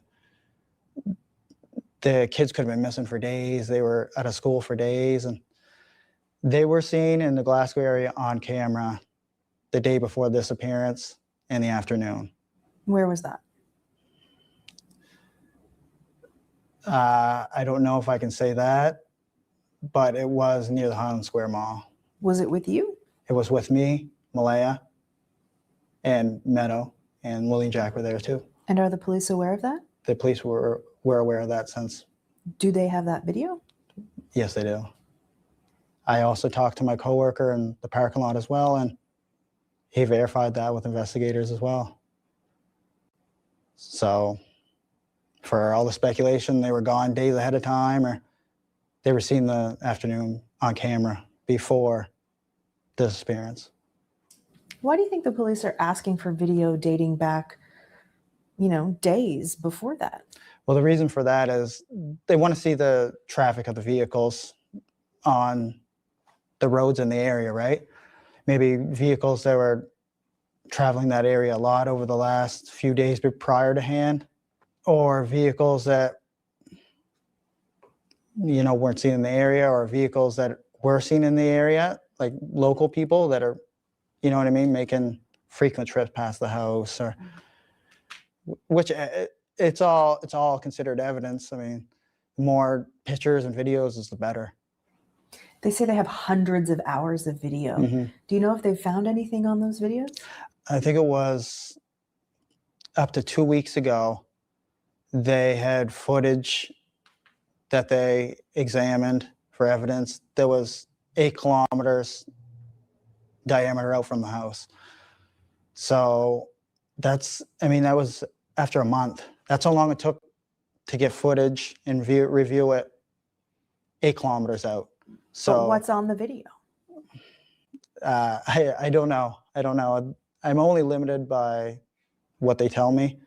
How often are they in touch with you? Investigators now, I'd say maybe once every 5 days. And usually I'm the one who calls or messages them. And how has that changed over the course of the 6 weeks? Well, from the beginning, it was almost daily, tapering off to where it's only like once every 5 days now. And how do you feel about that? It's good. It's good and bad. I mean, I like to talk to them in person about any little small details I come up with, or anything I can try to bring to their attention, which may help the investigation. So I don't get to see them often, so it's always over phone or messaging, and it's hard to really convey what you want to say when you're not in person. But then I also know the eye's not on me.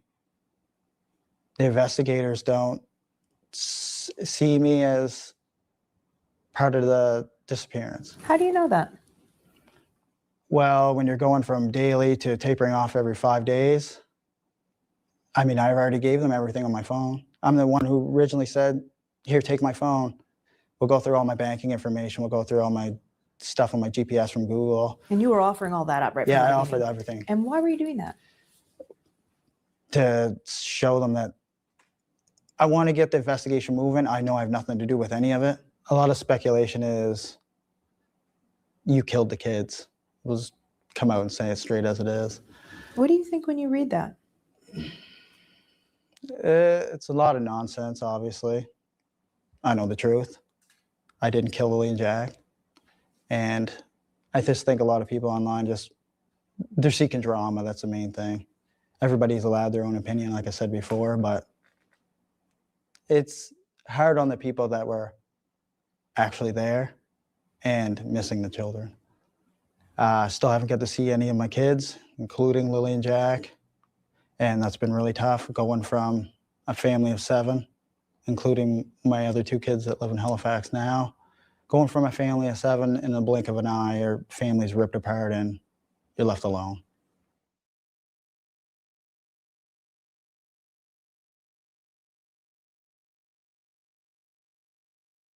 Okie dokie. So I just figured I'd let that play out. Mhm. 1 second on there. But so I just want your take without my take. Oh, thank you, helicopter. 1 second. That's okay. Thank you, helicopter. I know you donated a couple gifts during that live. Appreciate that. Thank you. Okay. So yeah, so I just want, just from what you saw of Daniel in those interviews, what would be your take? Okay, the first ones that he does, I have to say that this one is more structure. The last interview, we'll leave it towards the end, but the first ones, he gives more, I think, emotion a little bit. We can say it's emotion. At one point, it's almost like he wants to try to cry, I think twice, when he says Jack, and then he can't. I'm not really buying the crying. I think it was more like I'm crying, but did you catch that? Like, the tear kind of thing. I don't think, when you cry, especially your glabella is right here. You have the frontalis, it's this muscle, and the procerus, the muscles, 3 muscles right here. And usually when you cry, they're all depressors, they all come down. And with him, they were elevated. So it's almost like you're forcing yourself to cry. So that didn't stick. Now with the sitting interview, it's funny because he's talking about 2 children missing, but his body language is very flirtatious especially with the lady. Look at the way he has his legs crossed with his crotch. That's a very manly, when somebody is very flirty, men usually do that. When they go on dates, they usually sit like that because they want to establish, I am the alpha, I am the male. So I guess he's very flirtatious with women. At one point, I saw him a couple times sticking his tongue out like that. So I don't know if you catch. I caught it. I was wondering if you a couple of times. And we can take that, is it because he's too nervous, that's a tick that he has that does that? He does it a lot. Or is it that's what we were trying to see, or is it because he's flirtatious? So that's something that I have to see other interviews and now pay attention if he does that. I didn't remember seeing that in the previous ones, but I did caught that in here. He goes into a lot of information. The only thing that bothers me, I cannot accuse him or say anything, but when he says about, oh, did you, they went on the first question and they said, did you kill the kids? Right.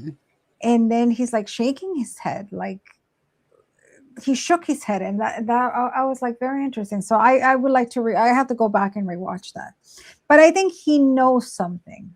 I can't say he's guilty because that would be unfair to say that he is. But I think he knows something. I think he holds back. It's almost like he's trying to say everything that he knows, but there's something holding him back. So I don't think he's being truthful. Well, I know. And this is where, I mean, it's when you look at the stats, the likelihood that it's family involvement, it's the highest, way highest percentage, because it's 2 children. It's not 1. And Daniel, like, so those are interviews, but like Daniel has said a lot of stuff, inconsistencies throughout non-interviews, throughout the chats, right? So after a while, it's kind of like, to me, like the kid that cried wolf. Well, once you've done damage to your own persona, of who you are, it's hard to believe anything anymore, with regards to what's being said, plus the timeline, all that stuff. So, okay, well, let's ask this.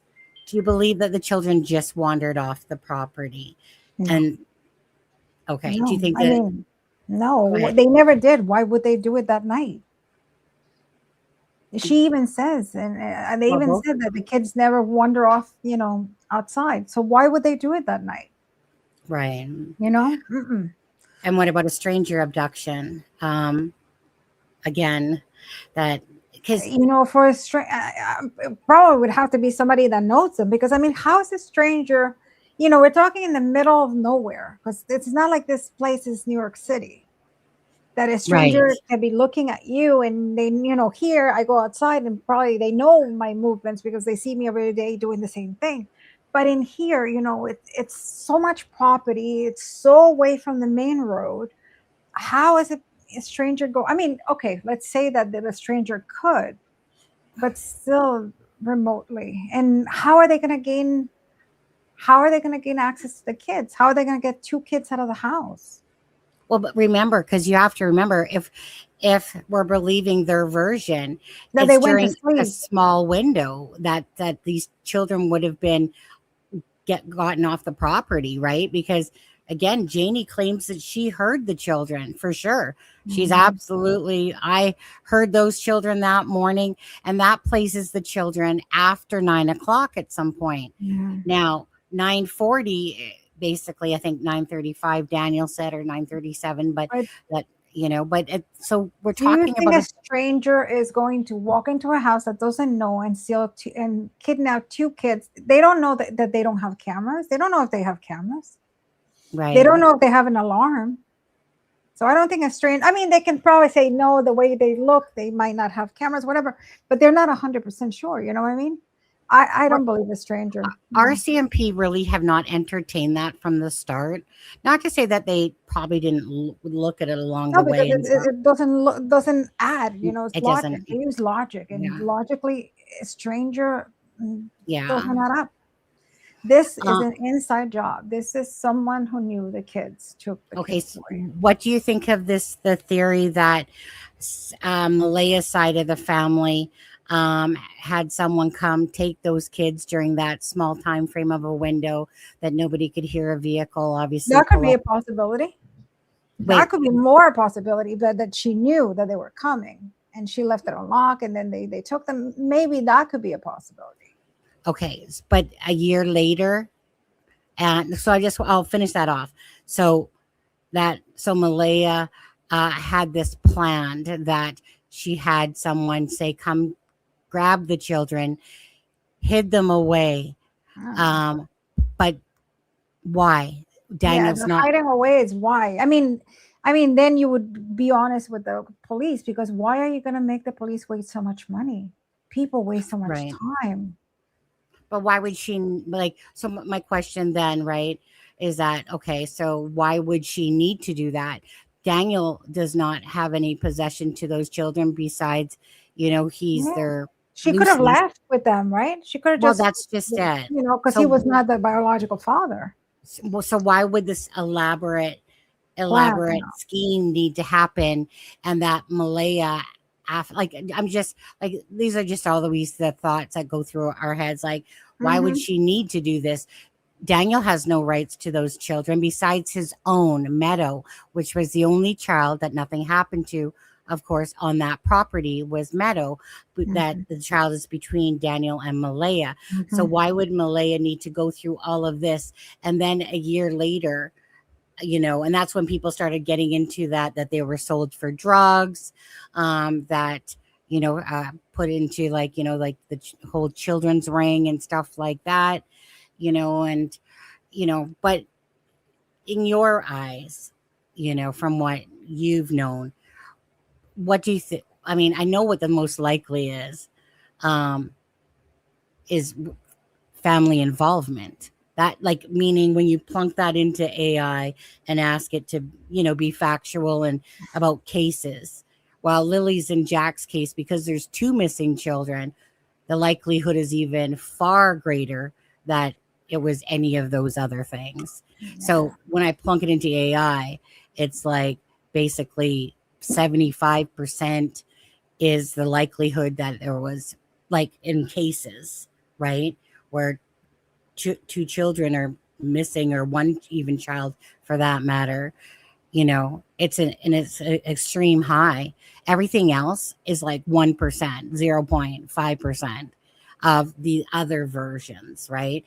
But so out of all those scenarios, what would you deem as the most likely? Something Of course. happened to those kids. Someone did something to those kids in the house that day. Somebody disappeared those kids.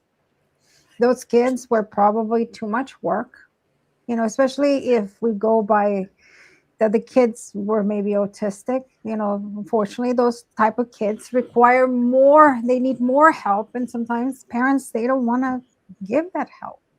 What I don't understand is if they feel like that, why they don't give them those kids away.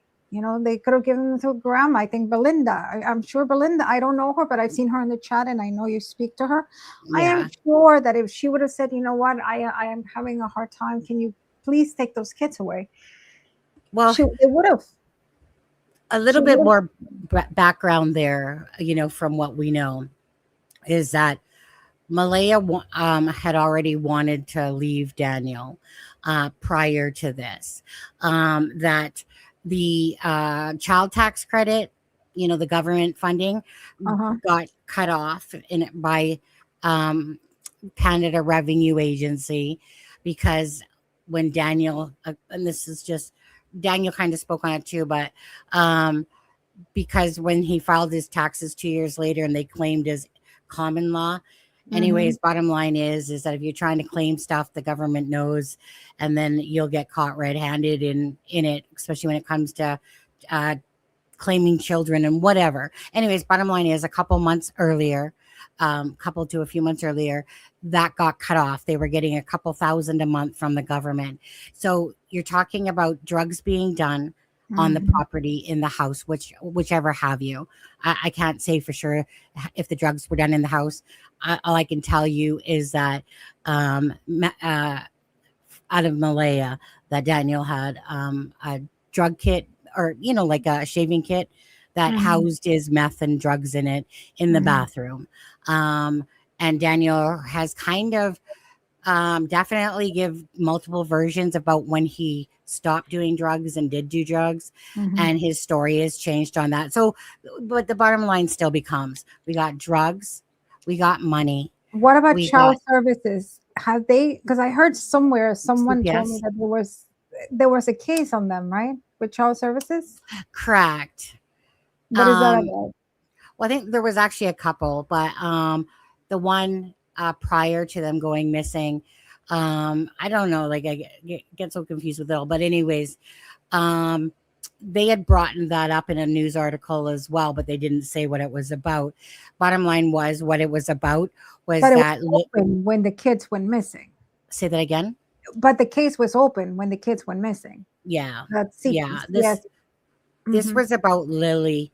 So again, I don't think truth was happening at this point about it either. I think it was being, convoluted with lies in it. But anyways, it was mostly because Lily was yanking out her hair, like she was pulling her hair. So meaning there was shit going on in that home.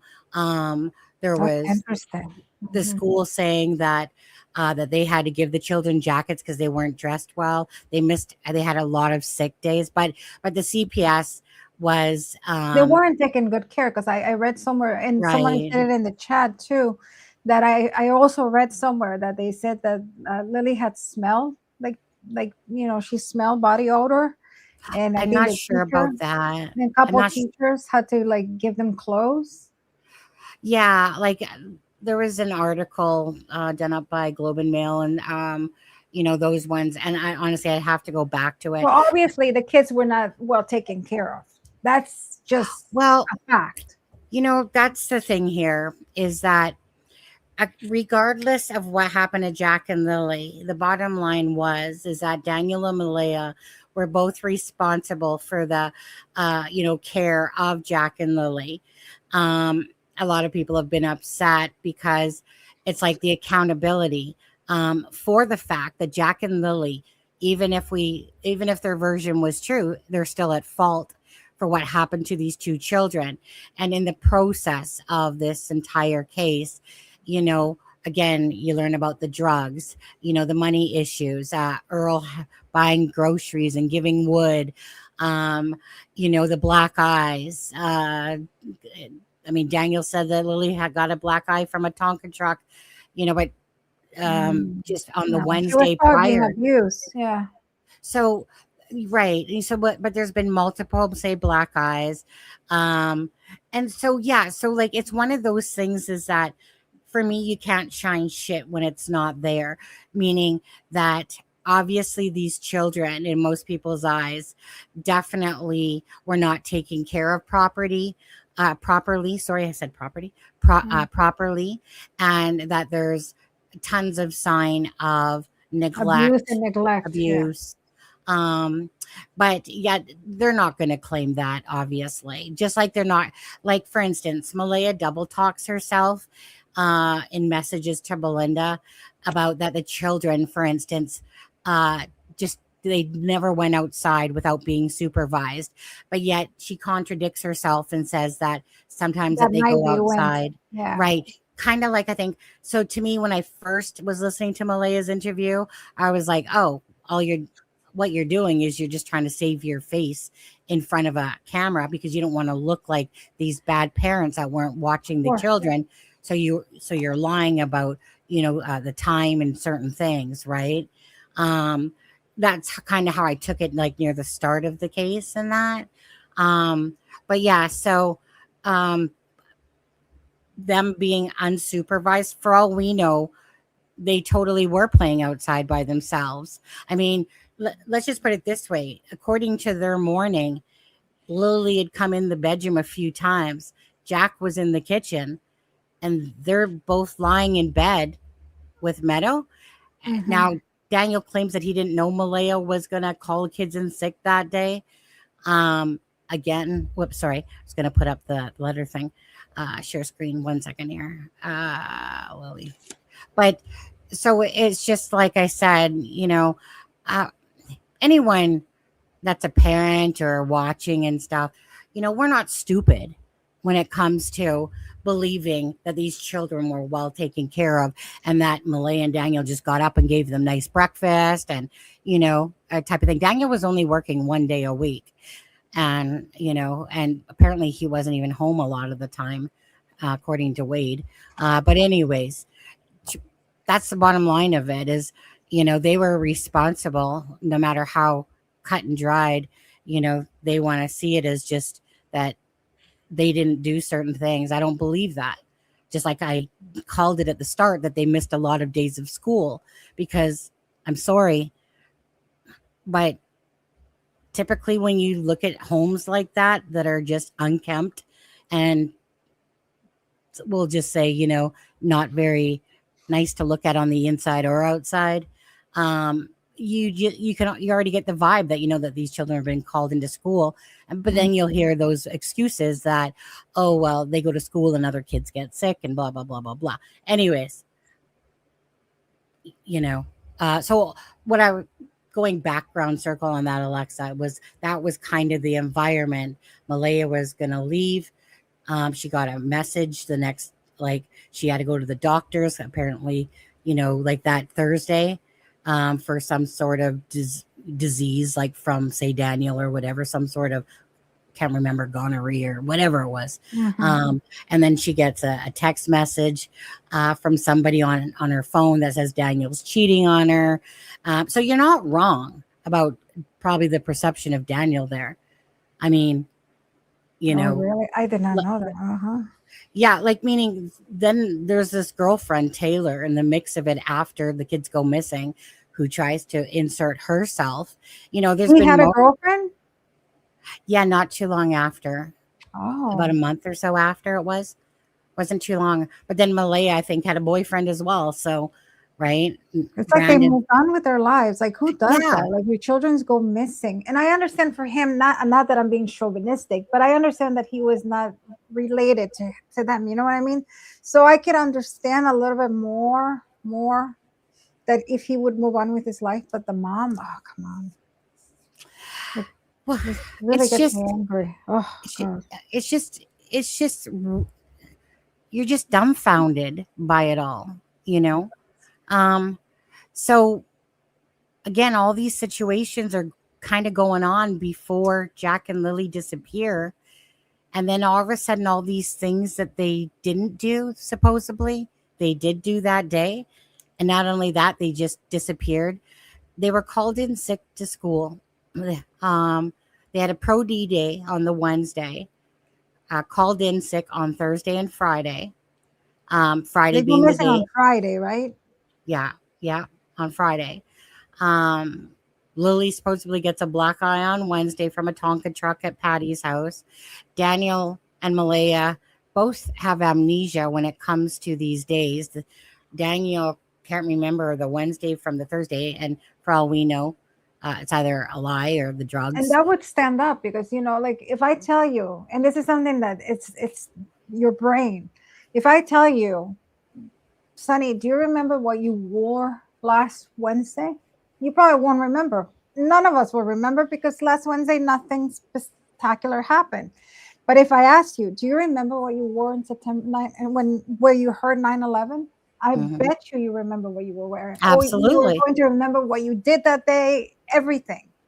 Because I that's a was day that stands out for you. So this is something like that. This is like September 11th right, for them because it's something big happened to them. So they right. have to remember. So that's just it.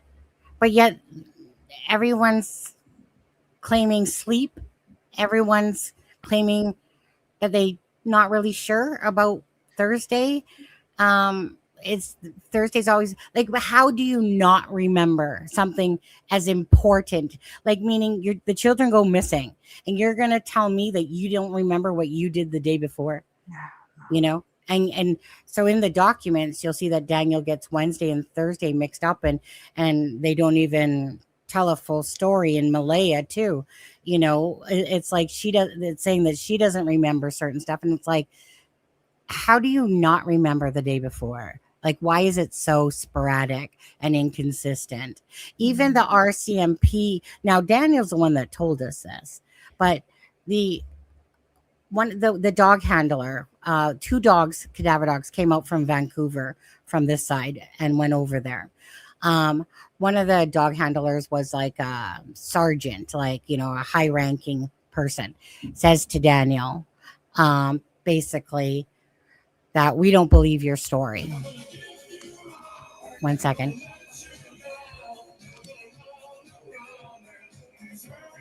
Thanks, Anne Marie, Canada. That we don't believe your, like, Daniel's the one telling us this, right? And I'm in my head when he's doing that, I'm like, but like, you're an idiot. Why are you telling us that the RCMP? And that's because from Daniel's point of view, he's like, I got nothing to hide. From our point of view, we don't know the truth.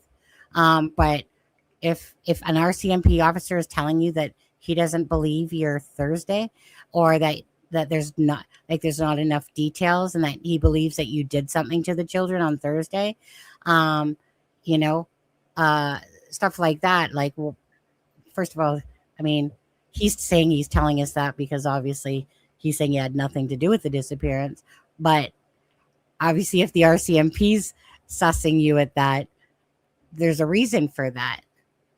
As well as the RCMP telling Janie, his mom, that they didn't believe her story. Thank you, Sorry. Anne Marie. That's Give me okay. 1 second. I'm sorry. Yep, DM could not remember what they ordered at Tim Hortons. Well, there's just a lot of memory loss. And just like I said, from the perception from everyone, right? Inconsistencies, memory loss, timeline that doesn't make sense or equate. Roll the window down. You talking to? They do say killers stay closer to the case.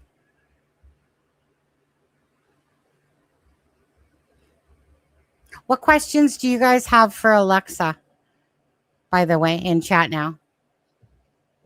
Sorry. Yeah, like Alexza, I mean, this is one of those things is that, you know how they go. If you're following it from the start, you can see everything a lot Yeah, clearer. no, of course. No, yeah, You of know. course. So what do you think about the RCMP saying that to Daniel I about mean, not believing him, that and there wasn't enough and who details said about who her? said that? Daniel? How do you find that? Was that reported on the news? Was that reported by No, Daniel? Who reported it? Daniel said it, and then he said it in an interview with the news when they asked him about, Daniel says that he was offended in a sense because he was asking him questions and saying that we believe you did something to the children on Thursday night, asking questions like about the fireplace. So Daniel said he was just really offended by it, but he let everyone know what was said. Mhm. And the thing is that most people do believe something happened Thursday night into Friday morning to the children, because what's the chances of two children just coming outside, something that they normally wouldn't do, and just closing the door and then, somehow get abducted between 30 minutes of No. time, But what do you think about that if an RCMP, he's a sergeant with the RCMP. I mean, I like that he's straightforward. I mean, I don't know if he would have come out and said it like that, but I mean, if he did, good for him. I mean, he's being honest and he's not believing his story. And I mean, he probably, he's seen cases like this, so they know, this. Oh, I hate when right. people say, like. You say things and then people get offended. They're like, oh, but you don't have all the details. But sometimes you know what I mean? You know what you know. You've seen it so many times that you can recognize. Yeah. You see a case and automatically that's a sexual abuse case. That's a case like this or the case like that. So I'm sure that he saw this case and something probably bothered him. And the fact that our children probably really bother. And that's why he came out and he said it. Right. And he's Now, telling him, we don't believe your bullshit.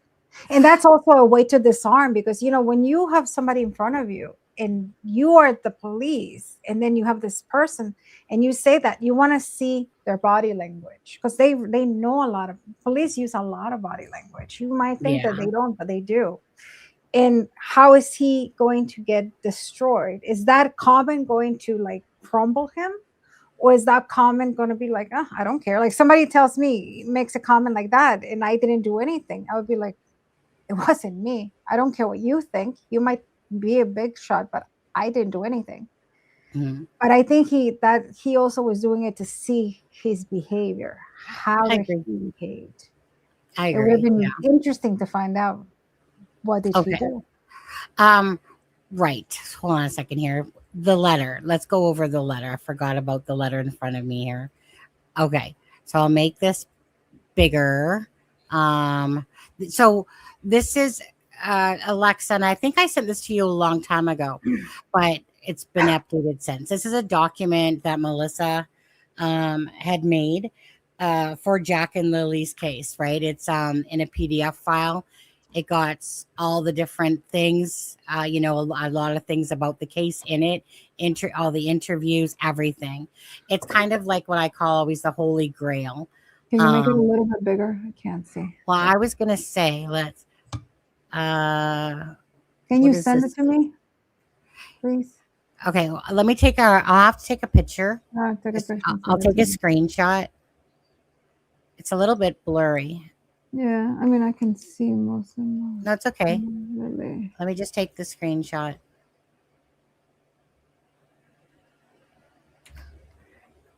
Whoops. 1 second. I need to get this all.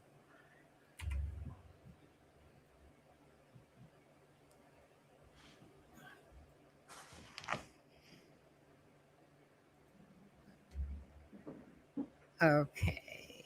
1 second. Alexa.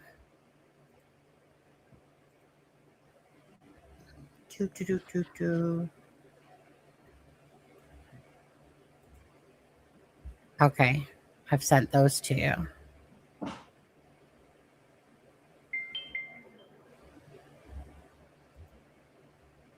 Okay, let me just go back.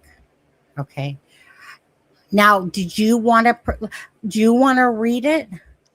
No, can you do that for me? Sure. Can you Okay. read it and send it?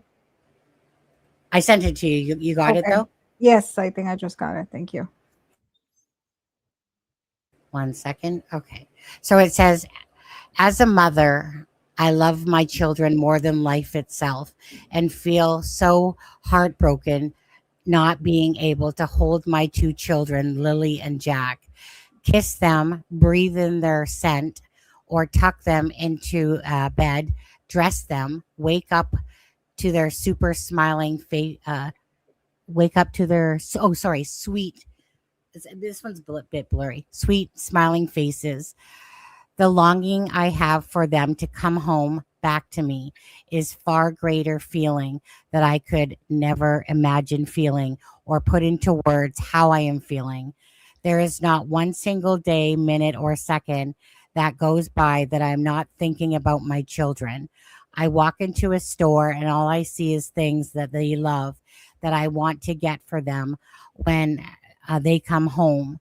The candy they like, okay, the candy they like, the clothing they wear, the toys they love. All I see is them. I so desperately just want them home safe and sound, back into my arms where I will never let them go. I am truly traumatized not being able to hear or to bear to hear there's the sweet sound of their voices. Sorry, even I'm having a hard time reading. Okay, they're what? God, it is They're blurry. not sure what that word is. They're something. When they would sing a Gabby Doll's house song that now only make me cry when I hear it because all all I hear is Lily and Jack singing along, not being able to breathe in the scent. That's a strange sentence. When I embrace them like tightly, I don't want these moments to be memories. I want my babies back home. My Lily, May, and Jackie, the pure pain I suffer of not knowing where they are has impacted my life and Meadows and my family in the most devastating way. Life feels extremely hard to keep going with no answers. It is just pure, pure lost. Like I can no longer feel at home anymore. No matter how lost I feel, I have not ever given up hope that my children will be returned home to me safe and sound. I have all the faith and hope I will see them again. Please, anyone with any information, no matter how small, please, uh, come forward. Please do not be afraid to use your voice to help bring Jack and Lily home. Even the smallest details are crucial. I am so incredibly grateful and thankful for all of the ongoing efforts of the RCMP Major Crime Search and Rescue, and Please Bring Me Home. The RCMP Major Crime Unit and Please Bring Me Home continue to investigate, and they need your help. You can share tips around mostly at pleasebringmehome.com or contact the RCMP directly. I will never stop searching for my children until they are found and brought home safe and sound. someone somewhere knows something. So please help bring my babies home. To the incredible volunteers, searchers, and investigators and compassionate strangers who have stood beside us, thank you. Your tireless dedication and your prayers, your time spent combing through the woods and yard, sharing photos and refusing to give up. You and the hope my children will be home and my youngest daughter are the reason I hold strength and keep going. You show me that I love, kindness, and compassion still shine even in the darkest times. Everything you've done has not gone unnoticed. Thank you with deepest gratitude. Malaya spelt wrong. Brooks Murray and then Malaya. Yeah. Yeah, look, and also like the signature doesn't coincide with the same handwriting. You notice that? The Yeah. Malaya Brooks Murray. And look at the signature. Doesn't look anything like the handwriting.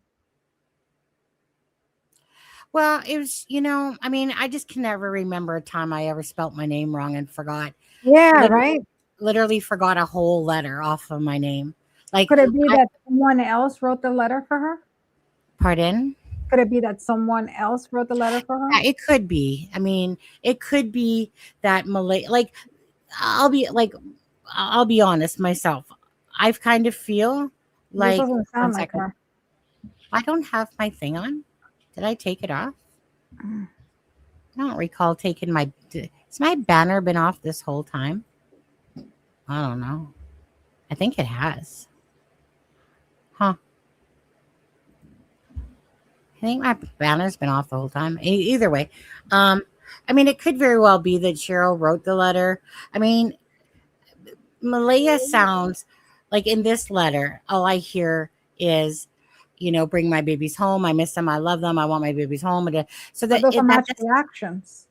well, it definitely doesn't match the actions. But when she was speaking to me, pretty much every other sentence was the same thing. So it's kind of like I feel like Malaya's words, but maybe somebody else wrote them down. But it's when somebody spells their name wrong, people always want to give excuses to some things. But in this case, I just kind of feel like maybe somebody else wrote it, because Malaya, I mean, she does repeat herself a lot about, I just want my babies home. I just want to hug them and home. The thing I thought strange. Well, was there anything you thought strange? Well, the names, like how she did the first name and the middle name. That's a little strange. Like, but okay, maybe because she's never done. I mean, in the interview, she never did that. So that caught my eye. I mean, a felon claw. I caught a couple felon claws in like the word family. The felon claws, Yeah, the the one with felon claw. the white. Most people won't know what I'm talking about. Don't worry about it. It's just a thing in graphology that caught my eye. But she doesn't do it in all the Y's. Just in the.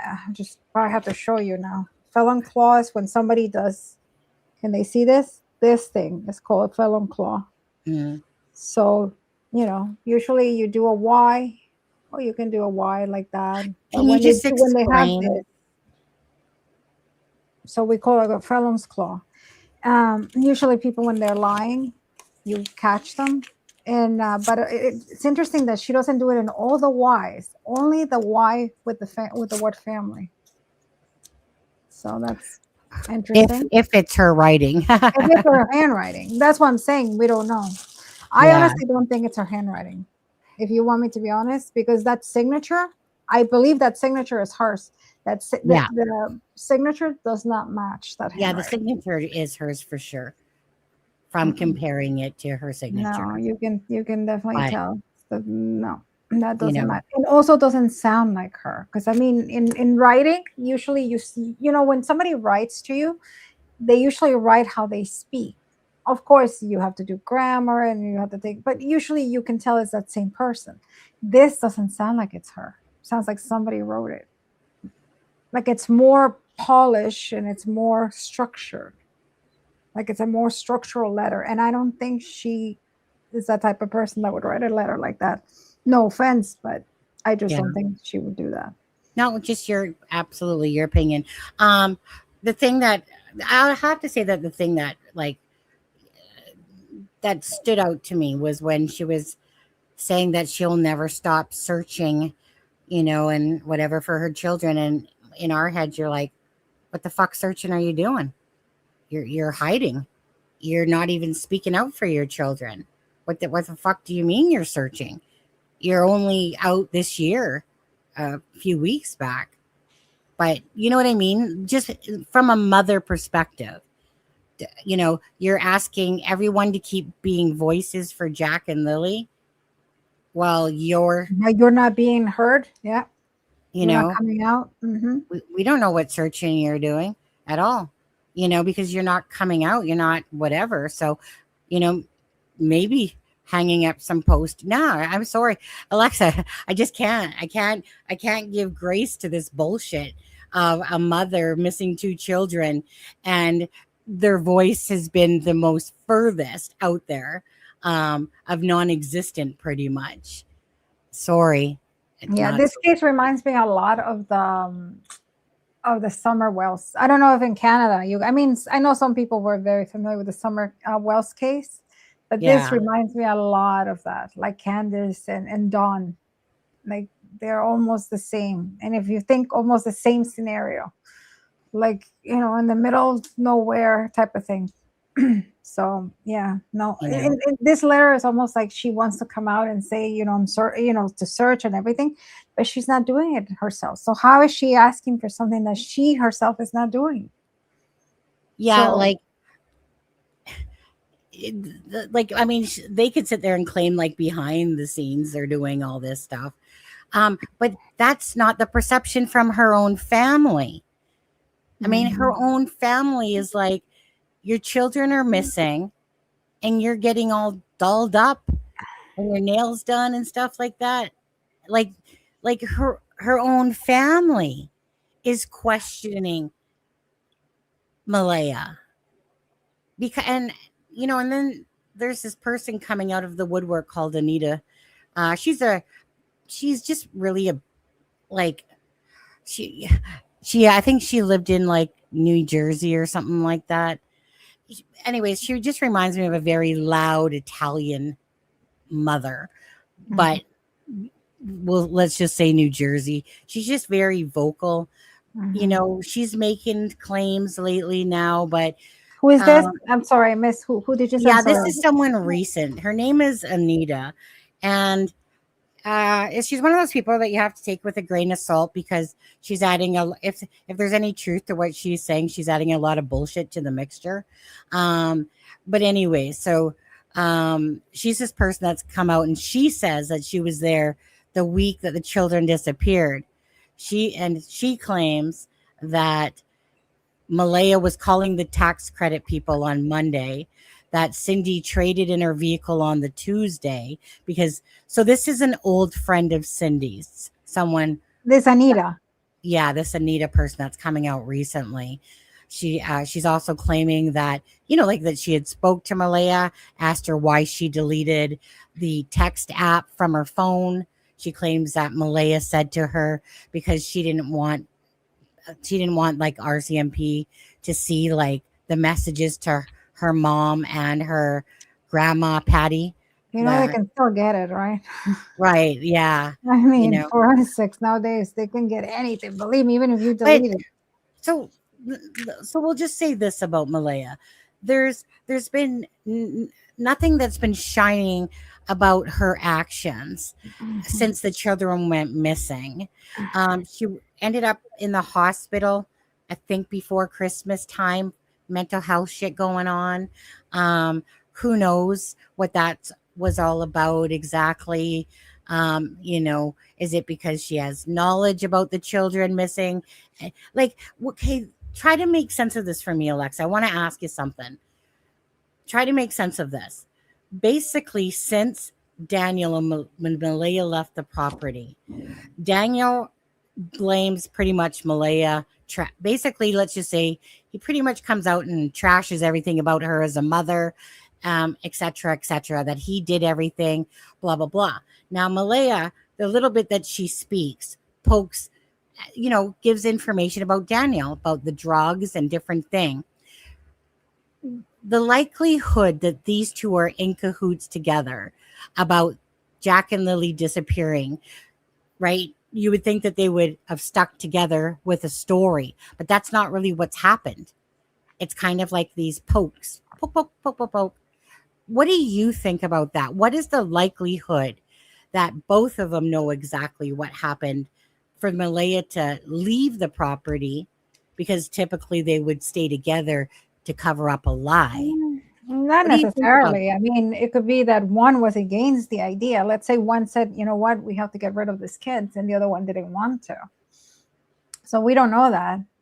But I mean, that could be very common. The only thing is, I think eventually, if they both, when you commit a crime, usually it's a one person, because the more people they know, the more are the chances of people finding out, of you slipping and saying something.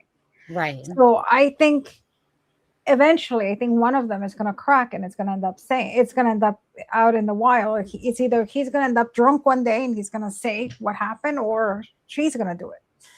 But that is very common, because now there's a resentment that, that you both, let's say they both were in cahoots with each other and they decided to do something to get rid of the kids. So now they thought that maybe getting rid of the kids, they can come back and have a nice life. But now the reality is not that. So they become resentful with each other. So that's very common.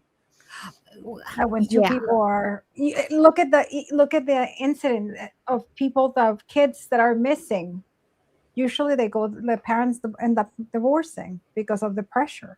Right. Whether they're enrolled or not, that's a different story. But that's very common. Well, at the beginning of the case, when Daniel does an interview with Lindsay from Globe and Mail, okay, decipher this comment how you would take it. He says to the Globe and Mail that she's trying to blame everything on me so that she doesn't get in trouble. And when the reporter asked, what did you, oh, 1 second. Thanks, helicopter. Thank you for that. Appreciate. Thank you so much. So Daniel says to the reporter that she's trying to blame me for everything so she doesn't get in trouble. Now, when Lindsay, the reporter, asked Daniel what he meant by that, basically he just avoided the rest of that answer. So she said that she'll never forget that he said that. Because what does that mean? So if at the beginning of the case, Daniel makes this comment, what would you take away by? Well, that's a big red flag. I mean, say the comment again. I'm going to write it down. Yeah. Tell me the comment. That she's trying to blame everything on me. Mm-hmm. Malaya's, she's trying to blame everything on me so she doesn't get in trouble. And then the first thing would have been like, what is she trying to blame? Well, did the reporter ask anything? That was to a reporter, right? Well, yes. And then, the reporter said, well, what did you mean by that? But then he didn't answer. And was this in print or was this on camera? Did he say this on camera? No, Globe and Mail doesn't do interviews on YouTube or on their station. They don't have the station. They're just this is a big thing. Articles. She's trying to blame me, everything on me. So that's a big thing. What would if you heard the person on the property with two missing children make that comment? Is there anything that kind of what would you think? I would think that obviously they did something to those kids. They both knew, and now one is trying to blame the other one for more, to be this, one is holding one as an scapegoat, so the other one comes out clean. So I would be like, first of all, what is she trying to blame you for? And I would use a little bit of double psychology, don't let her use you, you're a good guy, come on, you have to come out and say it, kind of thing. So he would come out and say, what is it, that thing that he's trying to be blamed on? That's almost like an admission. I mean, I mean, wish, hopefully the police is looking into this. To me, I saw an interview with, I think I don't know who he was. I can send you, because I honestly, at that point, I was on the plane. I had been watching a lot. I don't know who he is, but I'll send you who I'm talking about. And he was talking about this case, obviously, and he seemed to know his stuff. So I was like, ooh, I even said to myself, I'm glad that somebody like him is handling this case. was he Because, a police detective or a yes, YouTube a channel? police detective. No, police Okay. detective. Is it the bald guy? Yes, yes, Yeah. yes. I've seen And all of his stuff. yeah, because he seemed very assertive. He knew the case and everything. Yeah. So it's almost like they know. I mean, I feel like faith that he was a good detective, that this case is in good hands.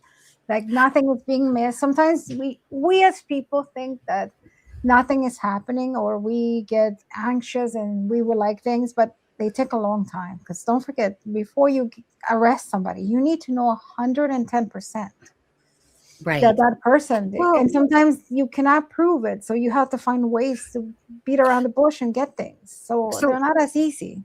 Yeah, let me ask you some of these questions actually. Okay. So, first question.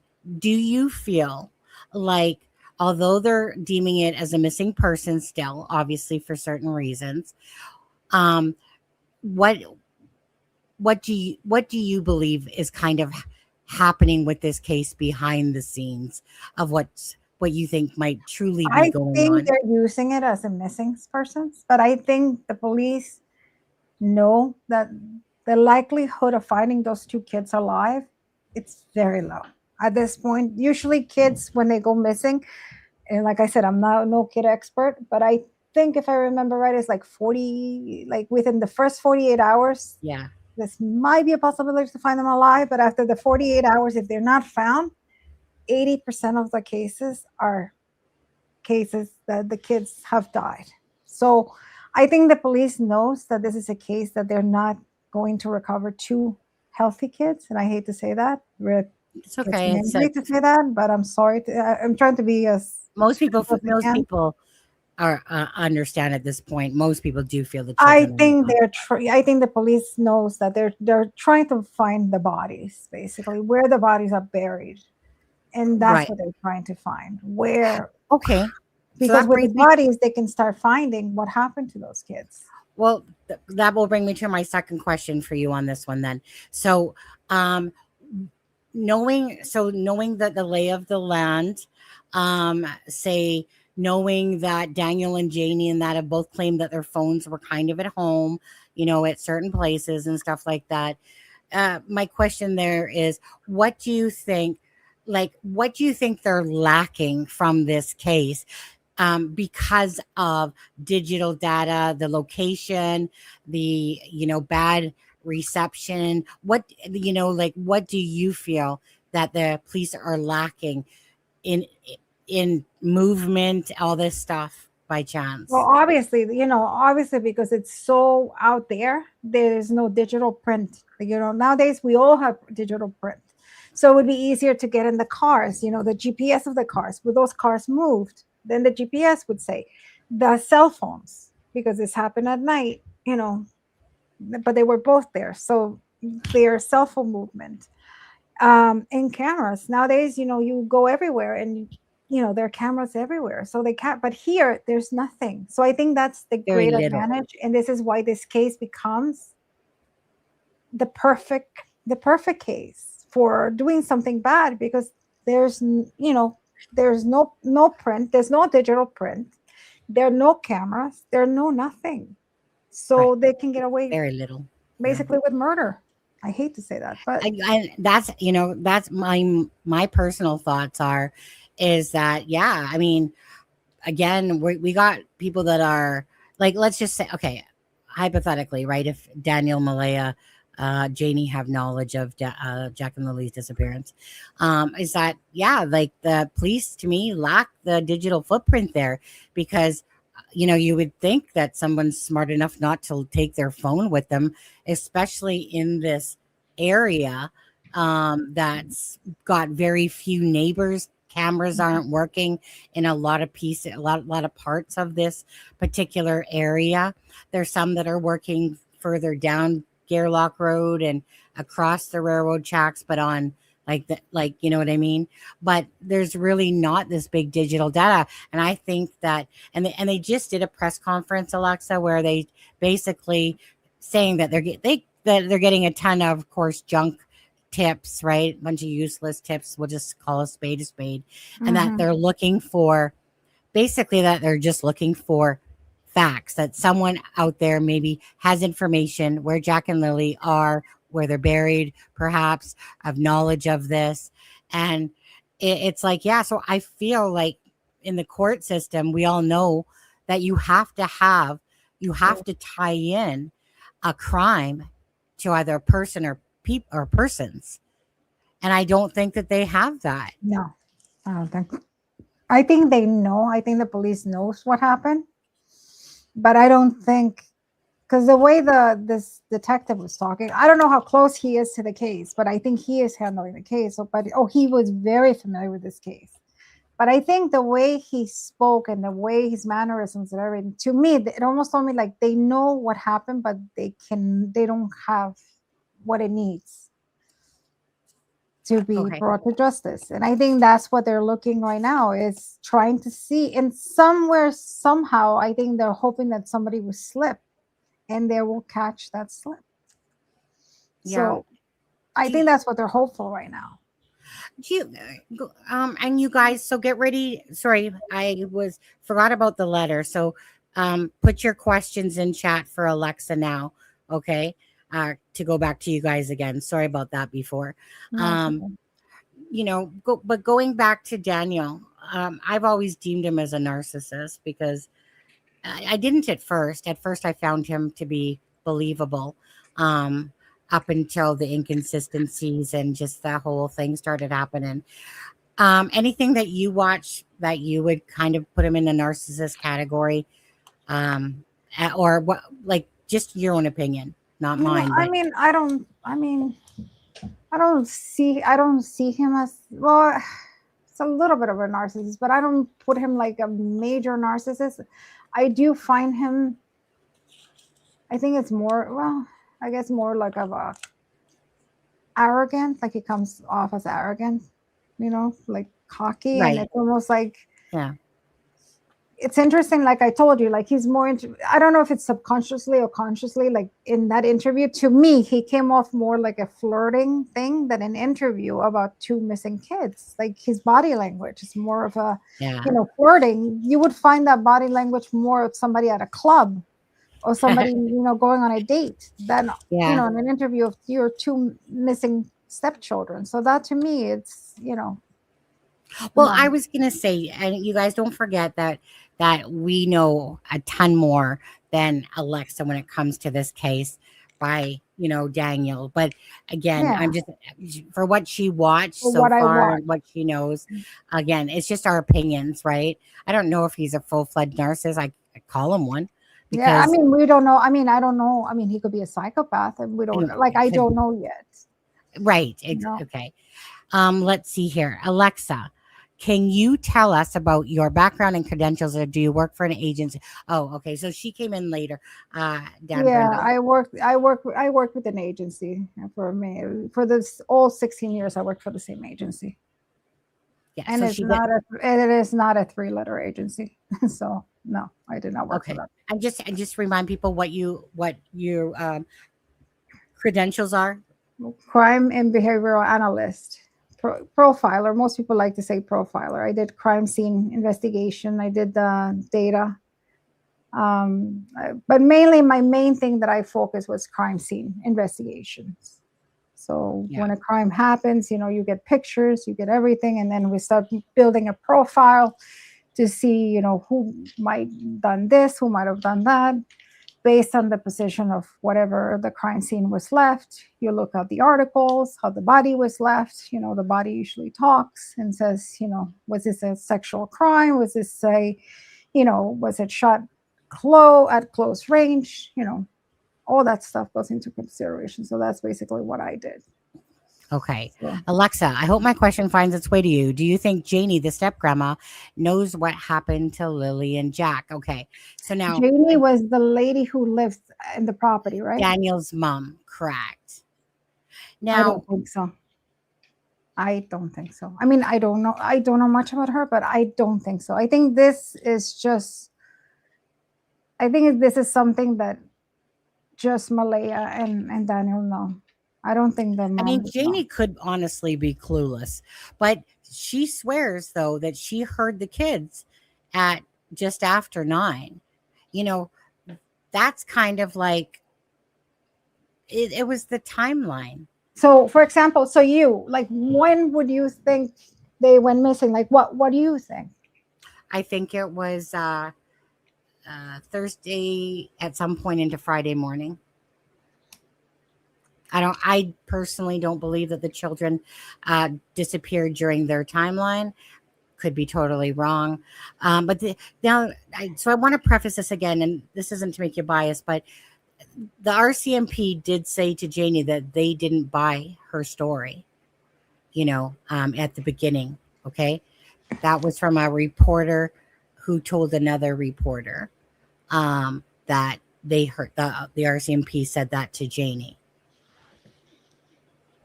Okay, she said Now, that. Okay, so she said that to Jane. Okay. so the reason why I bring that up is because, obviously it's a missing persons, but Mhm. Daniel's basically been told, like, we don't believe you're Thursday.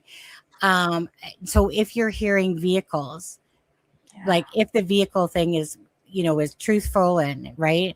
And again, we don't have facts on it, but why would two neighbors talk about a vehicle? So then what would be the chances of Janie on her own property not hearing vehicles go back and forth if that's all true, right? So it's really hard because there's so much BS with this case. Mhm. But the thing is that, I mean, Janie, like, we don't know what happened. Janie might had not have any have no knowledge, but by Janie's own words, she heard the kids that morning. That And morning, that that Friday morning, morning. right? So I'm asking you, Alexza. They claim they got up at 9:40, 9:35 to 9:40. Mhm. We're talking about after 9 o'clock, like 9:10, 9:15, somewhere in that area. What's the chances during that small time frame that these children with 3 people on the property Mhm. managed to vanish? But also could be that maybe she has a false memory, because don't forget that Maybe. that's very common. Especially in times of stress, people they swear that something is that they saw a black car, and then you show the car and the car is white, and you're like, how is that possible? Because your brain plays tricks on you. So I think She she could. probably has something of this, that I think she thinks that it was the morning, but I don't think it was the And it morning. could have been the day before. I think Like she's maybe. confusing the day. Marie I- Antoinette says, who's guilty in your opinion and what have they done? Well, I mean, I can't. Hypothetically. I mean, I can't say that, but what have they done? Yeah. I don't know. I mean, Don't know. based on what I see this, and if I would tell you my opinion, I think those kids were unalive, and obviously the 2 people that were in the house. Now, Now- whether both participants, I don't know. I think maybe one was more participant than the other one. So there's a couple theories about that. If it's the people on the property, there's a couple theories that Jack and Lily got into the meth, the drugs, that night, and it was a cover-up type of thing. Or that perhaps for a cover-up, for a cover-up, you make mistakes, because then you're in a rush, you're still high, and then, or maybe not, maybe let's say that you were not, but I think for a cover-up, no, I think this was planned. I think this was okay. This Well, was more planned. No, okay. So if you say plan, though, okay, because the other thing I was going to say was that another scenario was that why is his name Daniel? I almost forgot your name there, KFC buddy. Almost forgot your name. That Daniel maybe smothered the kids. He was pissed off. Malaya was going to leave him. He was pissed off, maybe potentially high, and that basically he was just getting rid of the kids because he was in a state of drugs and pissed off that Malaya. We don't know, but meaning, what do you think about that situation? No, because then why would Malaya use that to her advantage? She wanted to leave him, and Right. then there we go. That would be the way out. He did that to me, let's go. So I don't think that would be. Can you show her? Have you seen Janie's interview? No, I haven't. I never seen her speak. Okay, You can I have it? play it? I can play it. Yeah, we can. Okay, look first. Can you see people's questions? Yes. Okay, so I'll find it. You look for people's questions that they're asking you. Alexza, given that, here's one right here.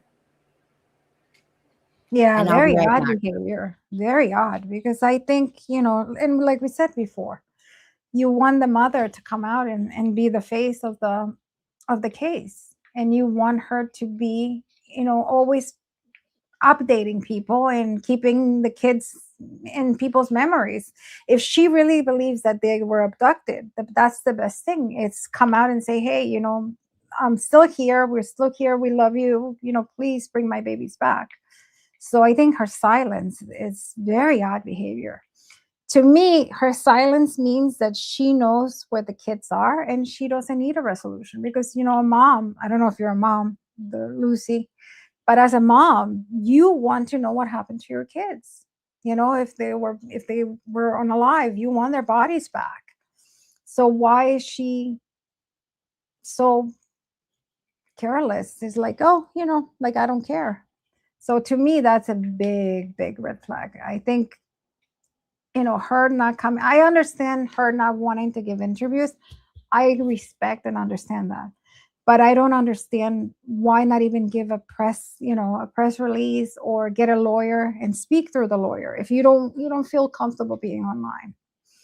Not everybody likes being. So I think that's they were both high. Something about happened to that. Yeah, that could be. Yeah, that could be. Some people said that she was into witchcraft. Who, Malaya? I mean, who knows? I would like to know, where's the recording of Malaya and D fighting? I've heard it. So, I mean, then we have that whole blanket. I mean, that blanket bothers me, because that is, somebody planted evidence. Why do you need to plant evidence? That's insane. It's almost like they want to trying to put the police in a certain direction. The direction is this way, but they're trying to mislead the police. And of course, the police is not going to fall for that. As soon as they saw, I'm sure, as soon as they saw that blanket, they knew that that planted was planted. So, but in their heads, that's why I say, I think this case was something planned. There was a little bit of planning in this case. It had to be. This wasn't something happened to the kids at night, and then we got the idea of planting that blanket. No, this was something that. Talk for a minute more. I gotta go give the toilet a drink, and I'll be right back. Okay. Okay. And then I'll play it when I come back. Sure. Why was the tub filled with water? That I don't know. The blanket is saying over here. Yeah, exactly.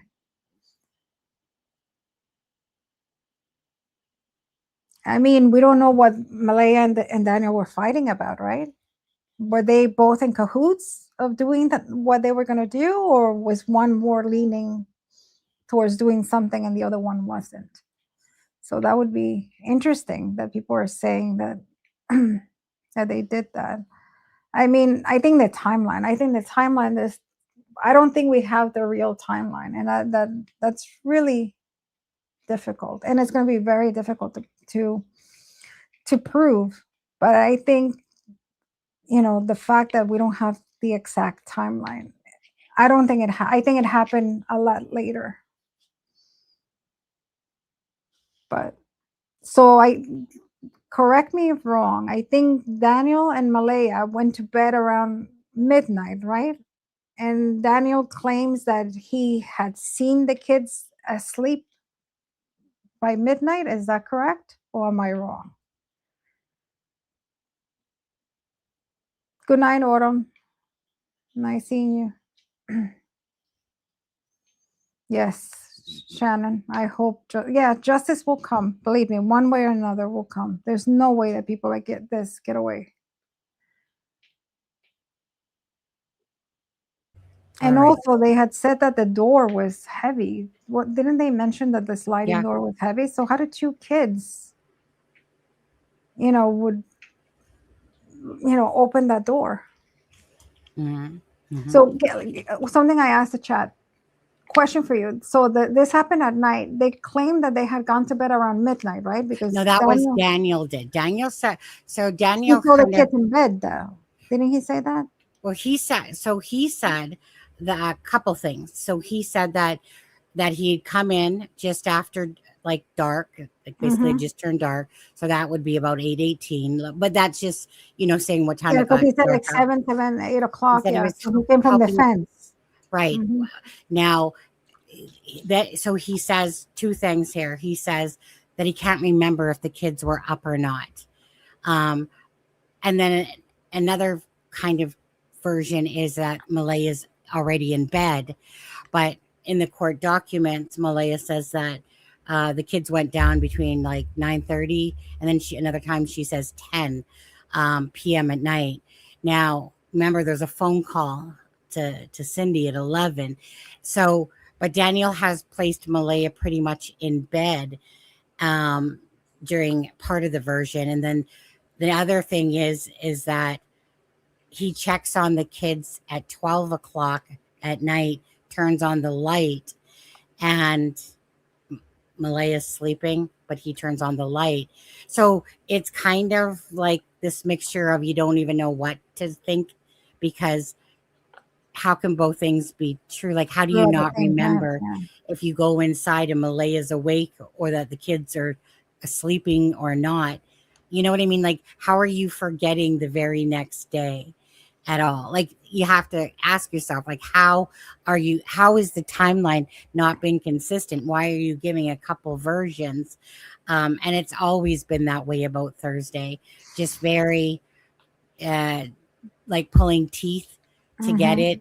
it. But anyways, so yeah, so who knows what time truly Malaya went to bed? Who knows truly if that's true or not about turning on the light and seeing the kids there, right? We don't know, because something happened to those children, what, Mm-hmm. when, what time truly. So how can you trust inconsistencies, Alexza? Like Yeah. anybody, that when you're watching any sort of criminal case, if someone's being sincere and fluid and fluent in the disappearance and timeline, and you feel the genuineness here, that has not really been felt at all, because of the actions of the mother, the actions of Daniel over time, the inconsistencies in the timeline. And it's not like you can sit there and take Daniel's word for it, Mm-hmm. because it's only his version and we don't know what's truthful and not truthful. Yeah. I'm sure there's got to be parts that are truthful mixed within things that aren't Aren't truthful. true. But the thing is that any case that you ever follow, Alexa, you know, and I know, and most people know, that when you're telling the truth is fluid. Linear. It stays the same. It's, You know, truth is linear. It stays like that. When you're lying, you cannot keep it up. You lie you here, you know. lie there. Yeah. So this case has kind of been like, okay, so here's kind of like the timeline, and then as time has gone on, the feeling is like someone's filling in gaps Yeah. now. They're filling in And gaps it about also this one. changes because your brain is not gonna remember something that is truthful, right? Mhm. Even though Okay. you have rehearsed it many times, it won't come out the same. Well, for me, before I play this, for me, the telltale sign of this whole case is the blanket. So Yeah. the story that Daniel told about the blanket, is, okay, apparently this blanket, and both Malaya had said that it was used on the front door for draft or whatever, but that Daniel had torn off a piece of the blanket, and right, that was ripped because the blanket was whatever ripped. Mm-hmm. And so anyways, so Daniel's version is that well, he was blaming it on Haley, Malaya's sister, that during the search that someone came along, because it would have had to have been during the search, but let's just say this, the somebody came along and punched a hole in the garbage bag. Now, actually, let me backstep on this one. So Malaya in the article claims that she is the one that put it in the garbage. Hold on. Oh, I desert you for dessert. Right, helicopter. Grandma. Thank you for all those giftings of memberships to people. It allows them to use emoticons, not have to deal with the slow mode. And it's like a pay it forward thing. Thank you for supporting the channel. Thank you for supporting me, obviously. Thank you for gifting to another person. Appreciate that. Okay. So backstepping there, Malaya says that she like that the thing was used for a draft on the door, that Daniel ripped off a piece of that blanket because it had a rip in it or whatever, and that she put it in the garbage. Janie, Daniel's mom, says that she saw Daniel put the blanket in the garbage and said not to stuff it too much, right? Basically, Janie coming out going, Daniel, don't you stuff up that the garbage too much and da-da-da-da-da, right? Okay. So this garbage bag with supposedly this blanket in it that was in it goes to the front of the property in this green wooden bin that you would lift up. So according to Daniel's version, that someone came along, punched a hole into the garbage bag that's, I think, double bagged, and reached down inside, grabbed the pink piece of pink blanket, and that somehow it ended up, but the story he's told by Malaya's family, that they somehow planted it. Now, the only way that anyone from Malaya's family could have planted it is once all the searchers and RCMP were already there, and that someone would have to do some hokey pokey shit. So that this blanket ends up, and this is Daniel's version, okay, ends up in that tree. And that the RCMP ended up telling him that the blanket was planted. Now, Haley, I can guarantee you, had nothing to do with the planting of the blanket. Daniel and Haley have animosity towards each other. Haley's the one that was accusing of him running around that day of the search with his head cut off, like chicken with his head cut off, that he was on drugs, and accusing him of having something to do with Jack and Lily's disappearance. Daniel, every time Daniel has the opportunity, he always accuses Haley of pretty much everything. Haley's the one that took the kids, helped hide them, that she planted the blanket, that those keys in the bathroom were Haley's and stuff like that. Okay. So bottom line is, Haley did not plant this blanket. She took a polygraph test for that, as a matter of fact, passed. But there's do you know what I mean? So all I keep seeing here is a lot of misdirection. But to me, the tell-all to this case is the person that planted the blanket. This is obviously a criminal investigation. There's no way in hell a piece of a blanket, and I don't even believe it was in the garbage. I believe it's what Cheryl said, Malaya's friend, that Malaya probably told her that it was on the railing. If you would rip it off and stick it on the railing. But then Daniel said that he put 2 + 2 together when the pink blanket was found, and that, oh goodness, that other piece is right here in the garbage. Now, first of all, if Janie sees you putting the blanket into the garbage, it would be on the top, not the bottom of the garbage. Bottom, But the thing is that it becomes about means, motive, and opportunity to plant this blanket. That blanket, to me, absolutely planted. you know, Misdirection. missed. Misdirection. 100%. Right. I mean, so Alexza, just going back to the blanket for a quick sec before this video, just knowing that this blanket's in the tree. Now Daniel's going to claim that the bus didn't see it, and they only seen it later on, but that's not true.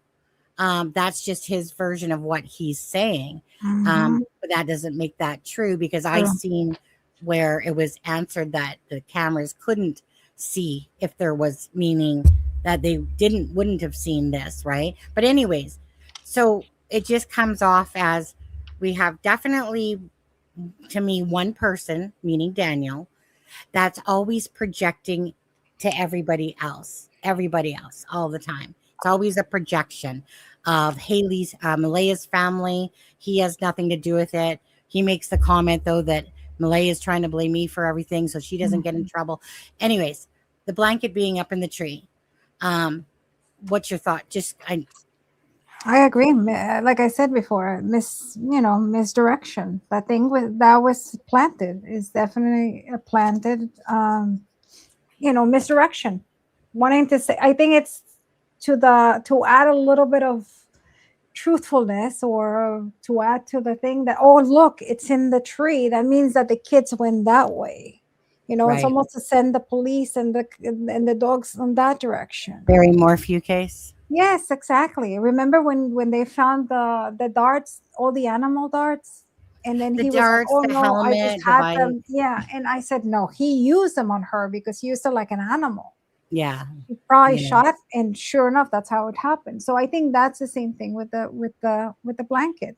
The blanket was planted to sell a narrative, and the narrative is, oh, they were taken, and look, there's even a blanket. It was left there. I know. Well, that's the thing. When the blanket came back from the forensic, Daniel was called back down to the RCMP to, I guess, discuss about his timeline that morning. Malaya wasn't called back in when the forensics came back, but Daniel was, right? It was, yeah. So, I mean, that's interesting. What do you think that kind of tells you if Malaya's not called back in, but Daniel? I mean, sometimes it could be that maybe, because it's the mom, the detectives don't want to, make her more uncomfortable of the case, and they think that he's a little bit more detached. It could be that, out of courtesy, and that's the reason they call him. Or could have been that maybe she said something that they believe that it wasn't her, and they believe that it was him. Right. Yeah. So that's why they're calling him. I mean, don't forget this people. I mean, there's not much crime out there. I mean, like I said, there's no New York City over there, but I'm sure that they have experience. These are people that have experience with this type of people. So they can smell the bullshit. I'm sorry to say it, but they can smell it. They might not say it. Well, I was going to say, well, because there's two things I want to watch. I want to watch this video. It's 8 minutes and 40 seconds. But then there's the interview with the Rob McCammon from, the investigator from the crime unit? From the crime unit. And I'm interested in your take on his demeanor, his, I think he is the one that I watch, I think. Yeah. Okay. So yeah, let's watch this. And I mean, worst case scenario, I can always come back. So yeah, I mean, what's your time? We won't be able to do everything today. No. But what's your time looking like right now? No, I mean, I could sit for a little bit. Let's watch the video and let's watch that, and then we can do it part 2. Okay, so this is the patio. This is the patio door that Jack and Lily would have. That Jack and Lily came out of.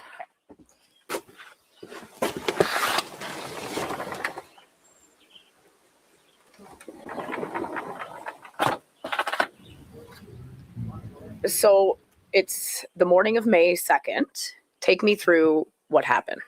Okay, I was up at 6 o'clock, sat in there and had my tea. And then on Facebook, 7 o'clock, I get up, come over here, fed my chickens,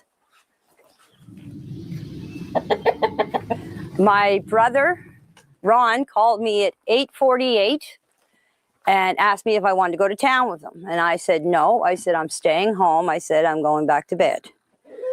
Okay, I went and I laid down. Next thing you know, my dog started barking and the kids were out in the yard. Now, you can see there's 2 swings where the kids play. My bedroom is right there. I heard the kids.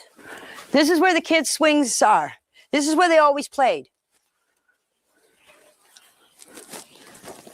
And so that's where I heard them.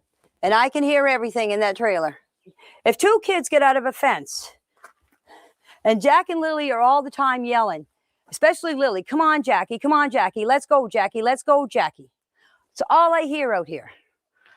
When the kids get out of the fence and come out through here, I would have heard them yelling, come on, Jackie, let's go, Jackie, let's go. I didn't hear anything. The next thing I heard is I heard Daniel yelling. He was yelling for Jack and Lily. I didn't get up because I thought he was yelling for Jack and Lily in the house. So the next thing you know, I came out of the trailer after I heard Daniel, about, I'd say, 10 minutes after I heard him, I come out of the trailer. I opened up the door, was standing here. Malaya was standing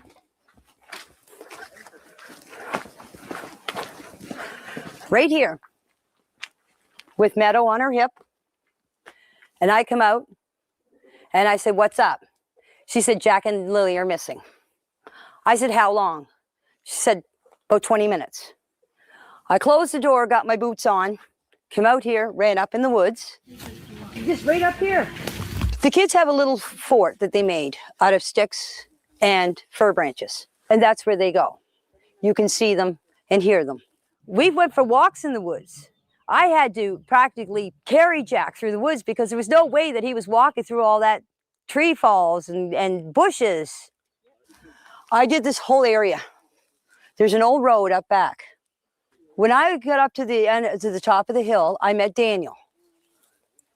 And I said to him, I said, did you find them? He said, no. He said, you coming with me? I said, no. I said, I'm going to search this area.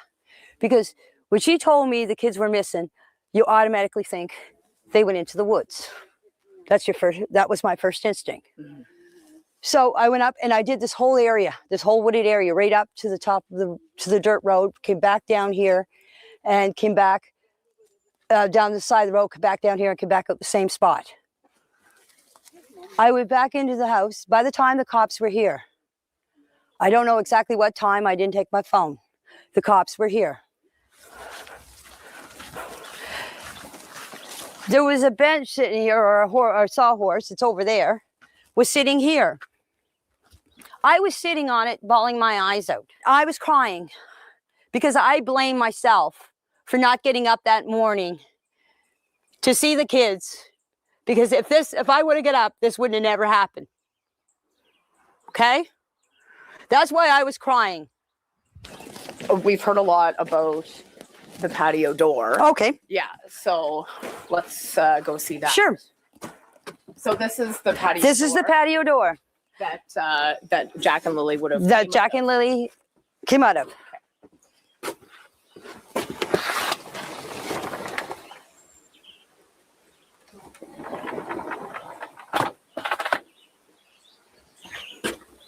And so tell us why we've heard about the patio door. Because everybody's saying on Facebook, on YouTube, on TikTok that the patio door makes a noise, and why they didn't hear the door open. The bedroom is back there. Okay. That far window. The there. last window is the bedroom. And so they would have come out this door. They would have come out this that door morning. Yes. And then they went and played on the swing set. Yes. Are you there, Sonny? And that's when you heard them. That's when I heard them. Probably not. Do you want me to stop? Right here in this area here. Yeah, because I mean, I we plan saw on- this already. You said you didn't. No, didn't you? Isn't it replaying on a loop? No, Oh, okay.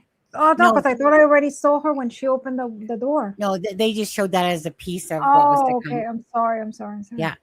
Yeah, but I mean, I can tell you from that. I mean, I don't think I think she's over dramatic, and the fact that she's, wants to prove things, and just because you are trying to prove that she was standing here and doing that doesn't mean it's true. Jenny probably wouldn't like It could that. be her truth, but I don't. I Okay, don't. There's discrepancies too. What she said. I mean, would you the timing is a little off. I think she maybe is confusing the days. I think the days are probably wrong. well, so I'll tell you about a few of the inconsistencies with this. So this, first of all, this was done in August.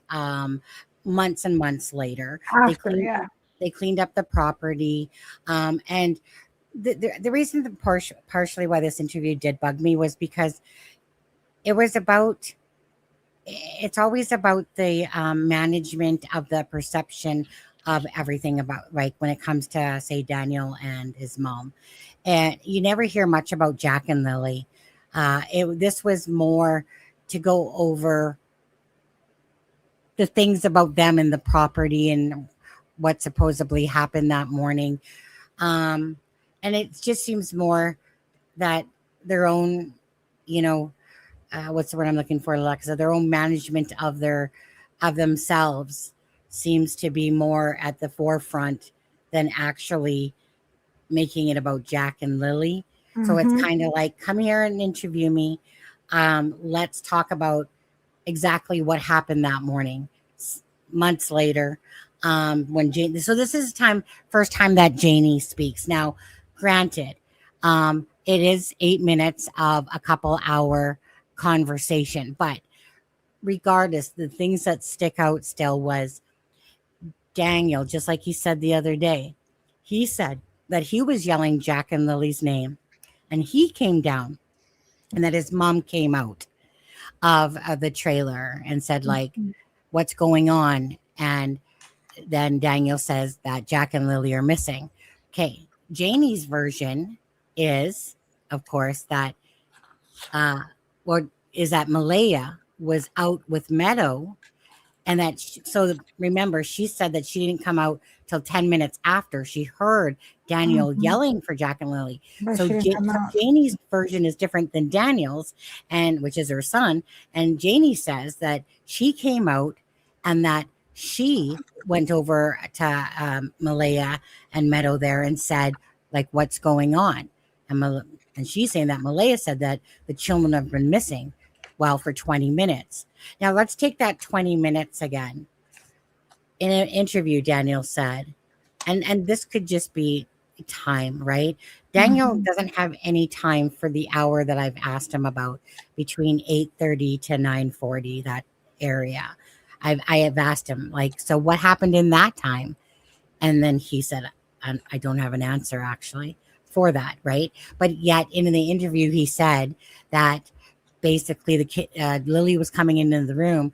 Only 20 minutes had gone by, 20 minutes had gone by, and then they got up. Now, this is when I figured that they were lying for the sake of not looking bad to the CPS and to others, right? Mhm. So I felt like that what was going on at the time. But anyways, so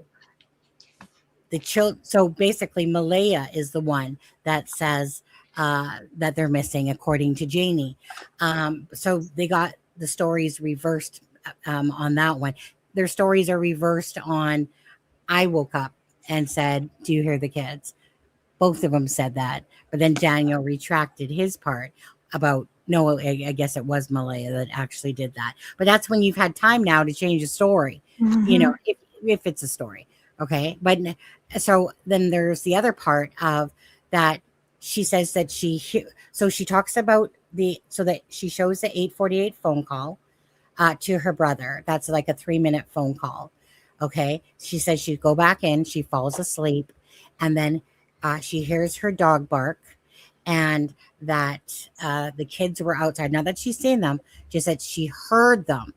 Now, in saying that, Daniel and Malaya's room is at the back of the trailer there.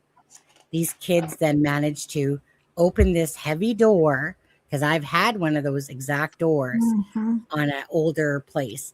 And anyways, and Daniel said that both Lily and Jack would both need to close the door. So, so now we have two kids that don't leave the house, but both of them are now closing the door because that door was closed, right? Yeah. So And like Ben said, what child is going to close the door?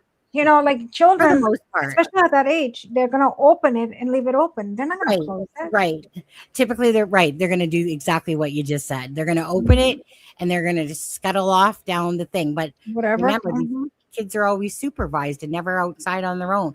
Now, Janie, another preface to this, Janie typically, and I'm just giving you what we know, okay? And you can take it for what you will. Janie typically goes out with her brother on Friday. Now, she didn't on this Friday go out with her brother. Now, Janie, when Janie's been speaking lately, she's like, well, I can do whatever I want. I'm an adult. I didn't feel like going shopping that day. Okay, but let's place everything together, right? These children get out through this door, manage to close it. Her dog barks, hears them. She hears them after she's talked to her brother, gone back to sleep, and then wakes up because of the dog.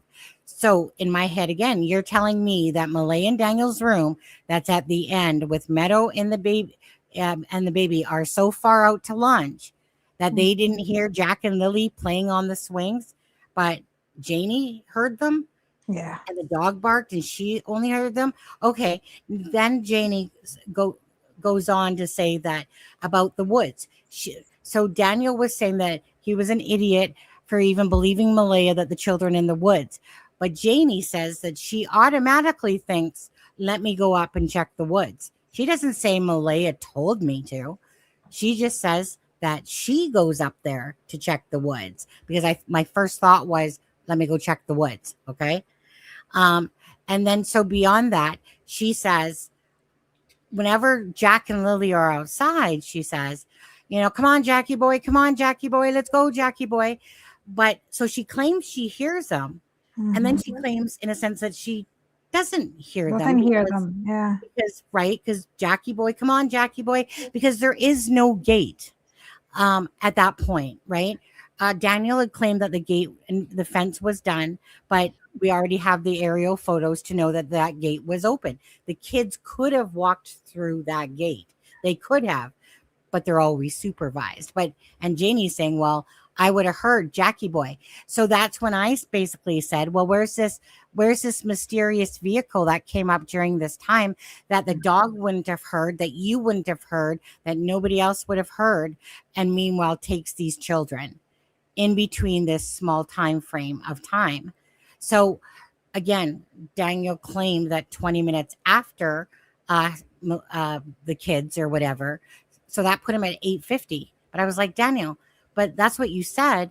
But then you guys said that you didn't wake up till like 8:35, 8:40. So there's an hour gap there. But during this time, Janie says, well, that she didn't, like, they keep pointing out about the phones. But Janie says, I didn't have my phone at the time. I don't believe, or whatever.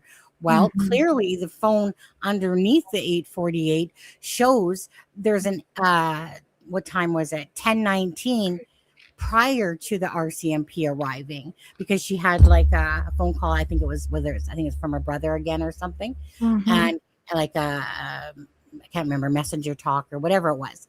So meaning she did have her phone, and that could be just in memory, but bottom line is she did have her phone before the RCMP arrived, because the RCMP arrived a few minutes later with that.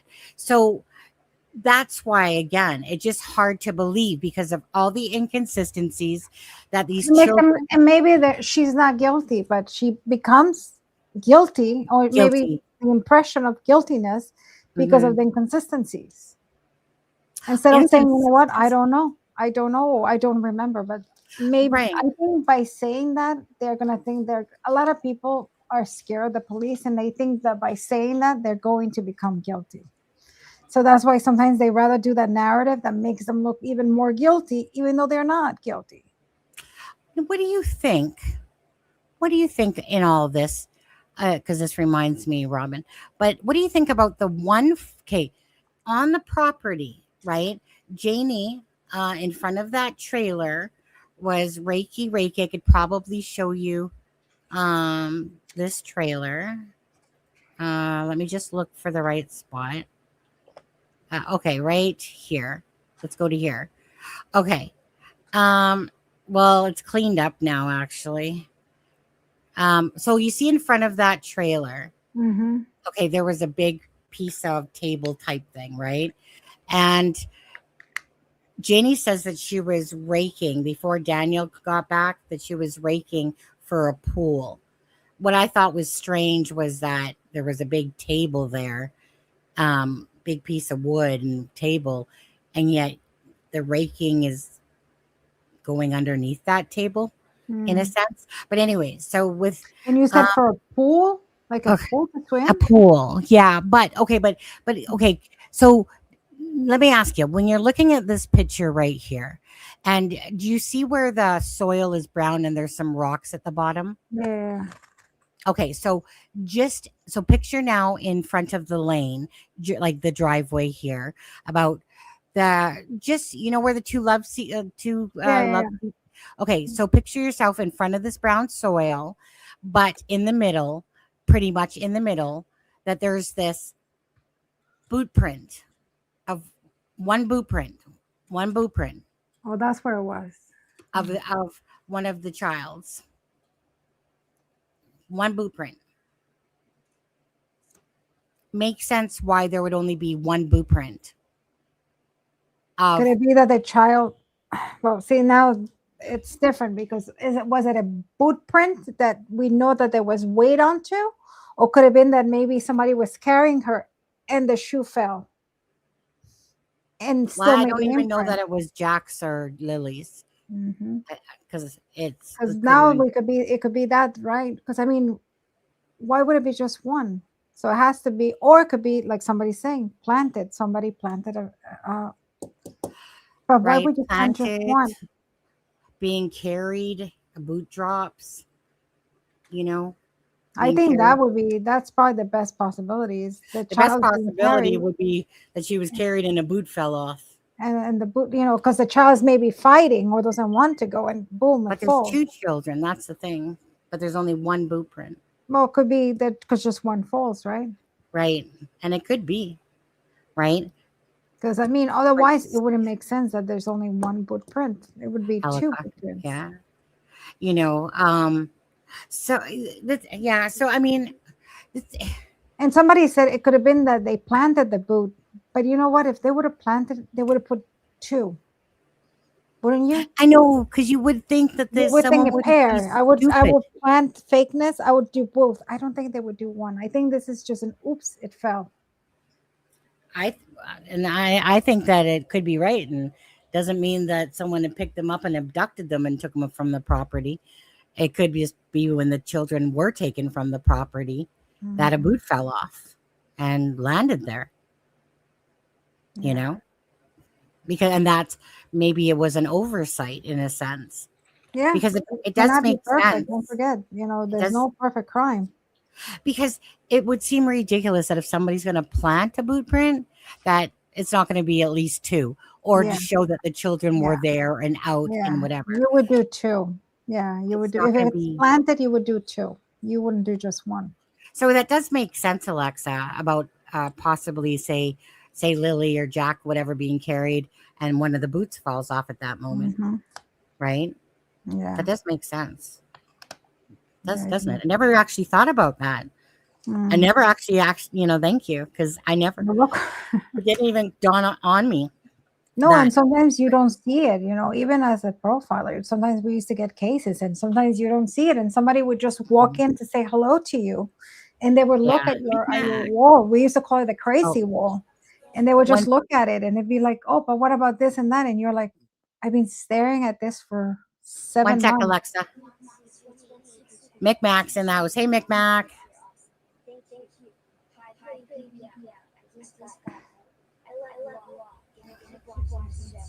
Nice to have you.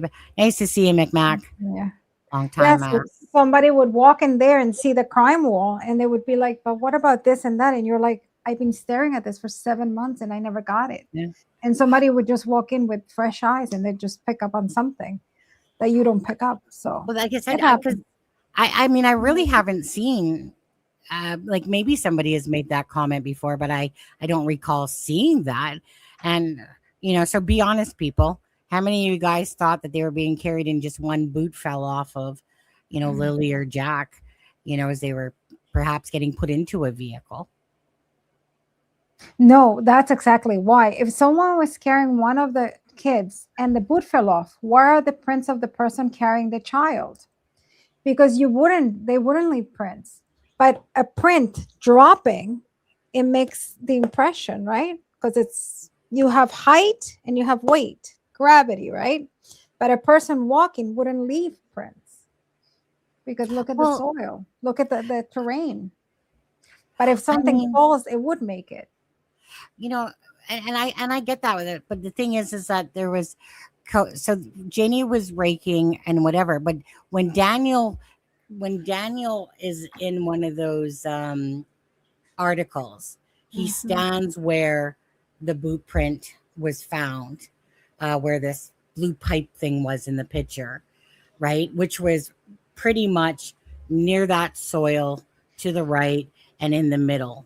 He was kind of showing about maybe a little bit more back, but anyways, again, was Janie just, obviously because the raking was more back towards the trailer, but that doesn't mean she wasn't raking in other parts, of it. But again, you guys, it's just the different versions we keep hearing about this.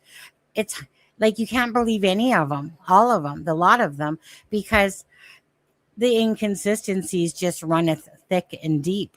And I have to always question when something doesn't make sense and it's not fluid in a storyline and there's inconsistencies and there's a lot of things added after the fact, like the laundry.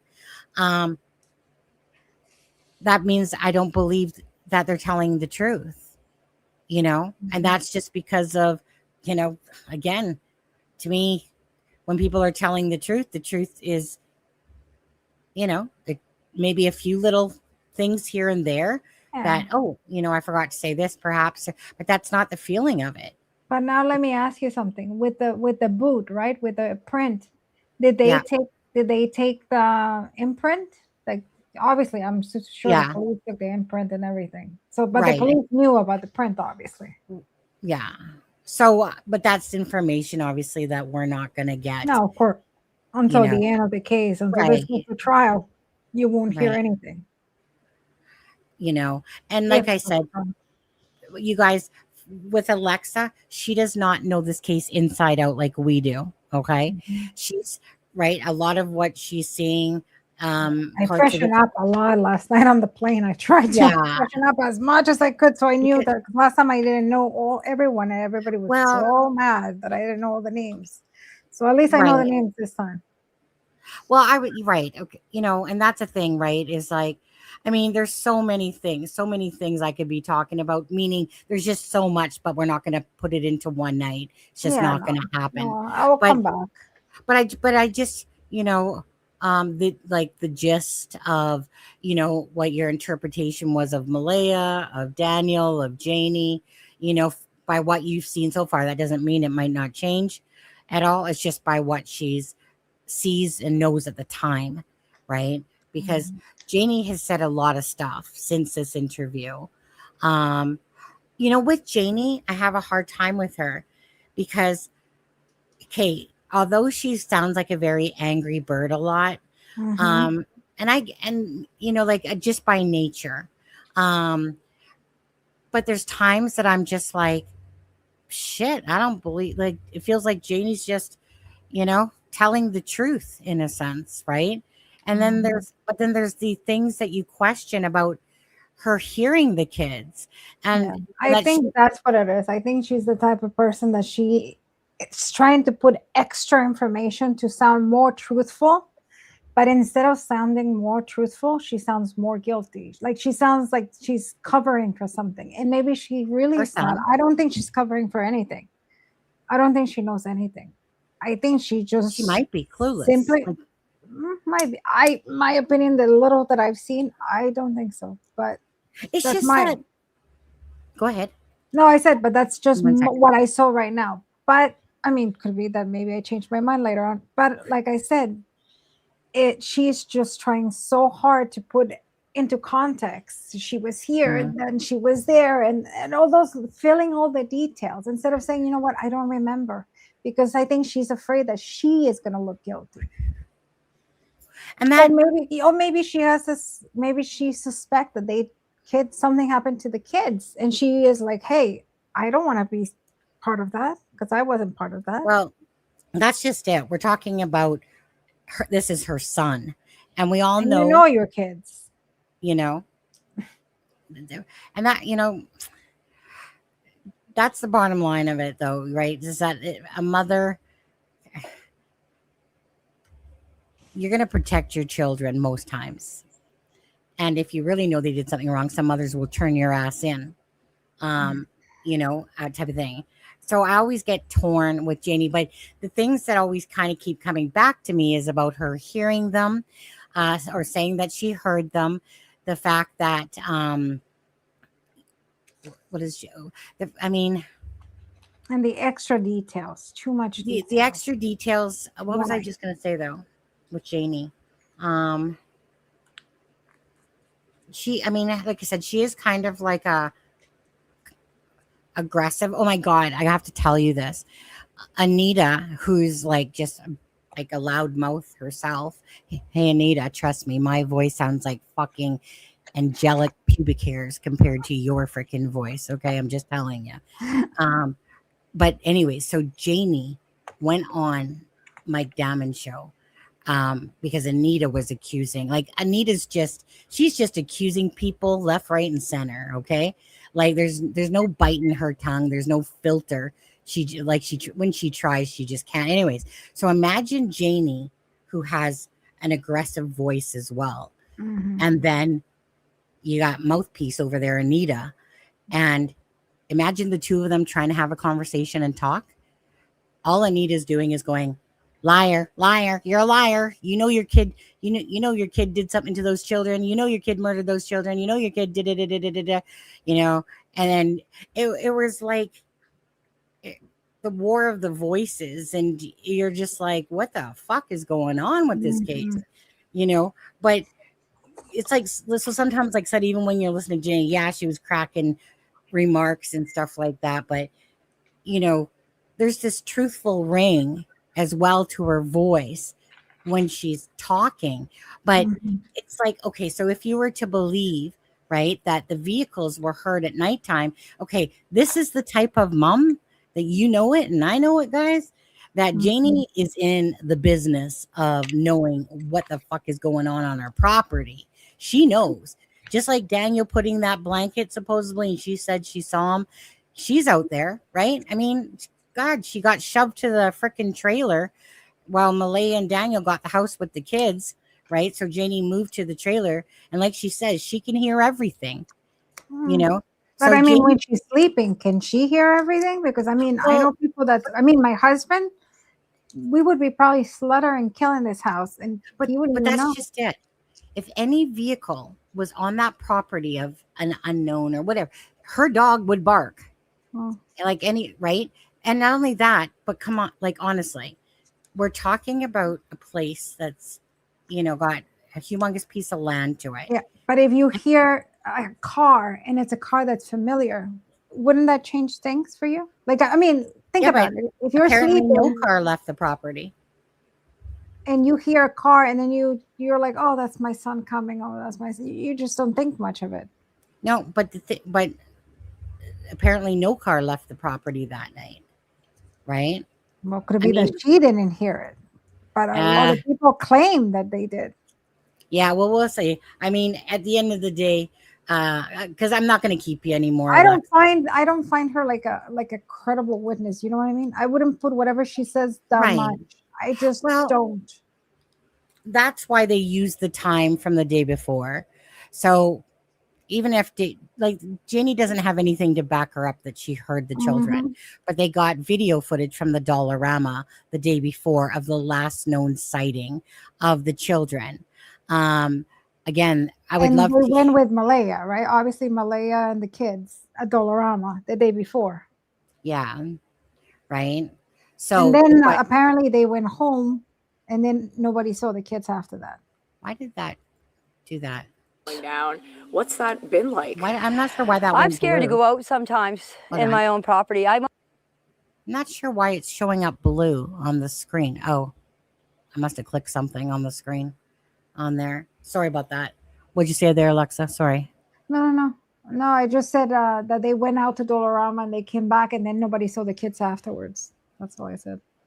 What about the fact, Alexa, that is that Janie had said that, okay, so the first thing that you would think that she would say to Daniel and Malaya is that she heard the kids, right?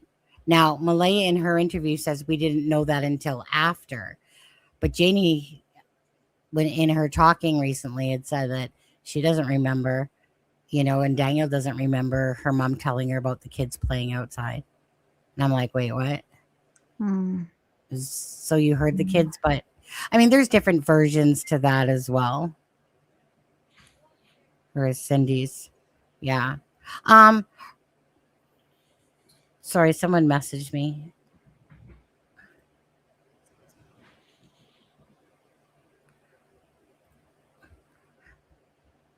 What? That's funny. That's really funny. Sorry, Charmaine, just I won't even bother to say it. It's a waste of time. But anyways, is okay. I'll let you go here, but you guys and Alexa can come back another day when she said maybe even looked at. I'm gonna resend you that document. Yeah, send it to me, please. That Melissa made from American Justice there, and that one will have pretty much she's very everything. detailed. She's very good. Melissa's always very good. Yeah, on there. But anyways, okay. Whatever. Final thoughts on what you feel about this case, and I guess I stand where I came from, with exactly how I came, and I honestly believe this was a case that it's an inside job, that something happened to those two little kids, and I think the people that were in that house knew exactly what happened to those kids. So I think one had the idea, and the other one, I don't know if they were both complicit. I mean, they're both obviously complicit because something happened to the kids, but I don't know if they were on the same page. That I don't know. Right. But I think they both know. And I think that's why we don't hear, she's not coming out and saying, I want my kids back, because she knows exactly where the kids are. So why is she going to do that? Matches her actions, really. Yes. Because you would be looking, you would be looking all over the place if you had a chance, like she says, that her instinct as a mom, if you had a hope that your kids are alive, you would be looking in Mount Everest. If you had to crawl with your bare feet, you would do it. What do you, Alexza, just ask you? So she came out recently to join the search for Please Bring Me Home. It's the first time that she has made any appearance publicly, at least, you know what I mean? Like where it was actually captured in an interview. I think maybe she's hearing this comments that people are saying that it looks bad, that she's not doing anything. And maybe this is why she's coming out. Do you think it's more for show? Yeah, I think so. Because why not come out before? So I think maybe she knows that she's getting criticized for not coming out. So maybe this is the perfect opportunity to say, hey, see, I'm coming out. Some people also do money, the money incentive, could be even maybe like a GoFundMe or like a little money. And that's why we're coming out of the woods type of thing. We don't know. To me, it's like, I mean, it's hard not to judge her because of her actions. Yeah. And the weirdness, the letter, the damage control. I'm sure that if Malay had her choice, she probably wouldn't have done it, but I'm sure perhaps family got into her ear and said, like, look, you need to, show that you're part of this, that you Yeah, you want need to come out and look. Yeah. On there. But okay. Is there anything else you wanted to say No, at all? I think that's it for now. That's it. I Probably. mean, there's so much we can say, but I mean, for now, I think. Yeah. But I want to go back and look at some documents and Well, everything. I was gonna say, I'll send you the link and you guys as well. Hold on. Let me just drop that document for all you guys. Whoops. 1 second here. One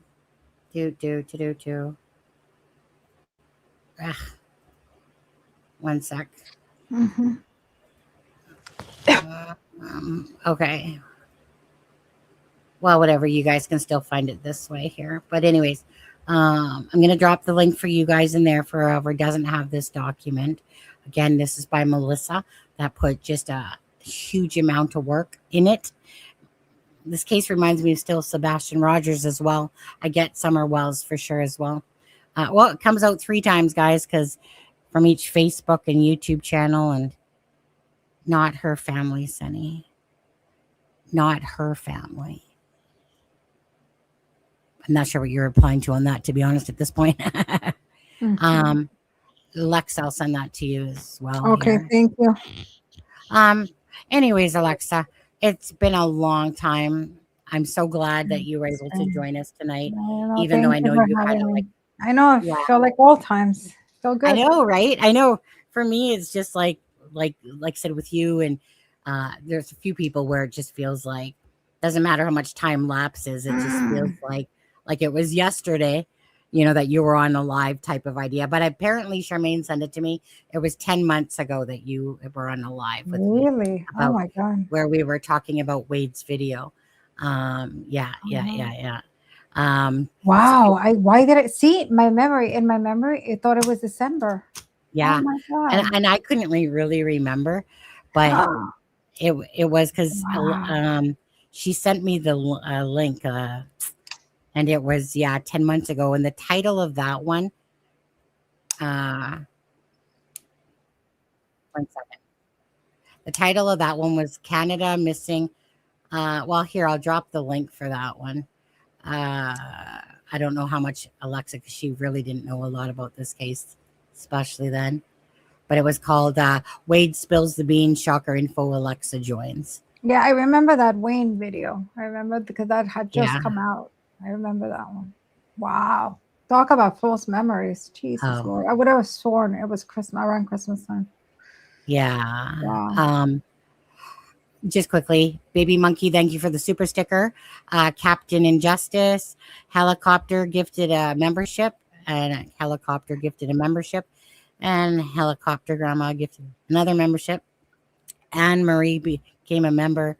Helicopter gifted another membership. Helicopter gifted another membership. Oh my gosh. And then Micmac donated $10. So appreciate the love for and support for you guys. Alexza, you know how much I love you very much. More than Charmaine, actually. Don't tell Charmaine I said that, though. No. But anyways, no. So it will be a pleasure. Just let me know when you can do another live with this. Mm-hmm. And whenever you're ready, because I know that, obviously you have credentials behind you, and people take those a lot more serious when it's someone with credentials. Whoops, let me take that down here on there. And I know that Alexza, she's just not a bullshitter. She doesn't sugarcoat. She just tells it how she feels or sees it and stuff like that, which I've always appreciated. Just not someone that's trying to word things in a box, for the sake of whatever. She just, calls a spade as she sees it and gives her opinion and based on her own knowledge and stuff. So anyways, love you, girl, and appreciate you. I appreciate it. Thank you for having me. Okay. Appreciate it. Yeah. I mean, we should be able, hopefully maybe next week. We'll see. We'll talk. Also depends on you. Yeah, I was going to say, I just got to, because Fridays and Saturdays are my days off. And well, I know I don't think I have anything going for next Friday. or Saturday, like nothing planned. The week after that, I have another dentist appointment because I'm just like, yeah, I'll come see you back in a couple more weeks. I need a week off. But anyways, just we'll talk. Let me know. Yeah, we'll see. And you guys, thank you guys all for being here tonight as well. Okay, I'll let you go. I'll probably just stay on for a couple more minutes. Okay. So have a Yeah. good night. Good night, everyone. Yeah. Thank you for having me. I appreciate it. I'll talk to you later. I'll text Yeah, you I later. don't want to keep you up and anything Yeah, like I have that. to get going because my kiddo is right here. Yeah. I need to go to sleep. Night, I kiddos. promise I was going to sleep with him tonight because I haven't seen him first night Yeah. back. So Yeah, exactly. okay. Okay. Thank you. Okay. Thank you. Thank Have a good night. Bye-bye. You too. On there. That was so nice. It's been a long minute since Alexa's been on the live and stuff like that. And I hope you guys enjoyed her, but she does need to still catch up to a lot of the information. So again, can't hold her to the fact of, her perception say now, because that could very well change more so the more she actually gets to know more about this case and stuff like that. And like I said, I sent her the link for Melissa's documents, but she's busy too, right? She's a mom and all that stuff.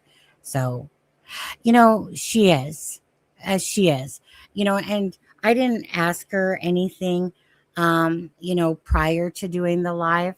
There wasn't anything. I sent her some stuff just to review while she was on the plane. Because again, she has 2 kids. She has a husband and her husband's Canadian. Does that count on there? But anyways, so next time I'll probably next time I'd probably like to have some things more ready that way. I just kind of wanted to see where she was at a little bit to see how much she did listen to and while she was on the plane and stuff like that. But so anyways, just really appreciate you guys. I appreciate Alexza for being here tonight. And I'm 9:10 my time. It's going to be pretty late sometimes, except for if you're in Australia. It's probably not too late. Probably just having dinner or something now, eh? Something like that. But anyways, you guys, thank you. Here we go. Hold on. Justice for Jack and Lily and finding the answers, and hopefully they come. And that's all we really want, to be honest with you. Last thing again. Hold on. Share. Copy. I'll just drop the link again. I meant to do that. Shit. I don't want to forget that I didn't do this.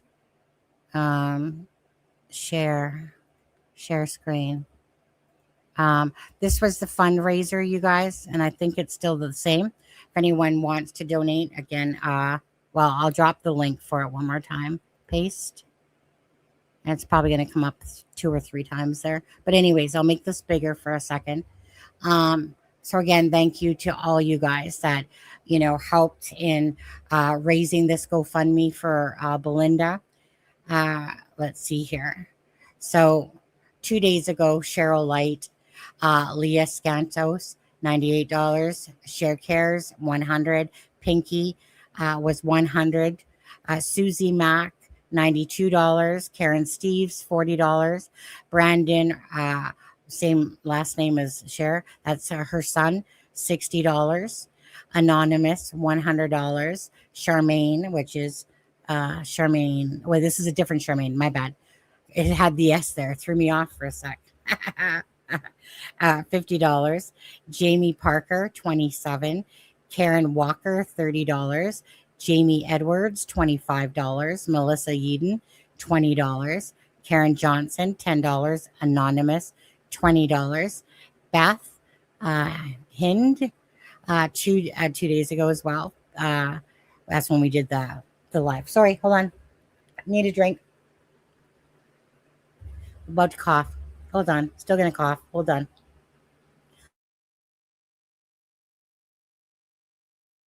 My bad. Sorry about that. Anonymous. Stephanie Roberts, $13. Anonymous, $20. Dawn Patterson, $10. Dawn Anonymous, $5. Belinda had donated $150. Bisliski. Is that how you say it, Belinda?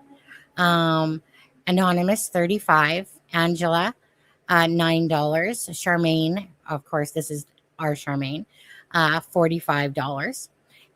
April Lambert, $50.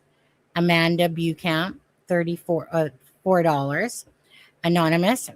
So this is when we did the first live, I think, or the second. Was it the second day? Can't remember now. Either way, Anonymous. That was a big top donator right there, $411. So that's amazing. $10 Anonymous. Kamala, $50. Hunter from Hunter S True Crime, $20. Dawn again, $10. Beth again, $34. Pinky again, $200. Anonymous, $99. Anonymous. Yeah, so that one this is the 11 days, $200. Miss J Bragger was $18. Carolyn Vanderwater, $50. Anonymous, $100. Belinda again was $100. And then the other ones now are when I didn't know that this GoFundMe was even up on there. So sorry.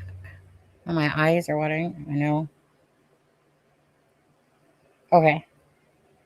My bad.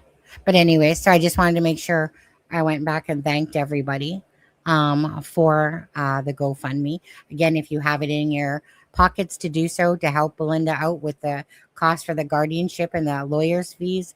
She's looking for a lawyer, trying to figure that part out and stuff like that.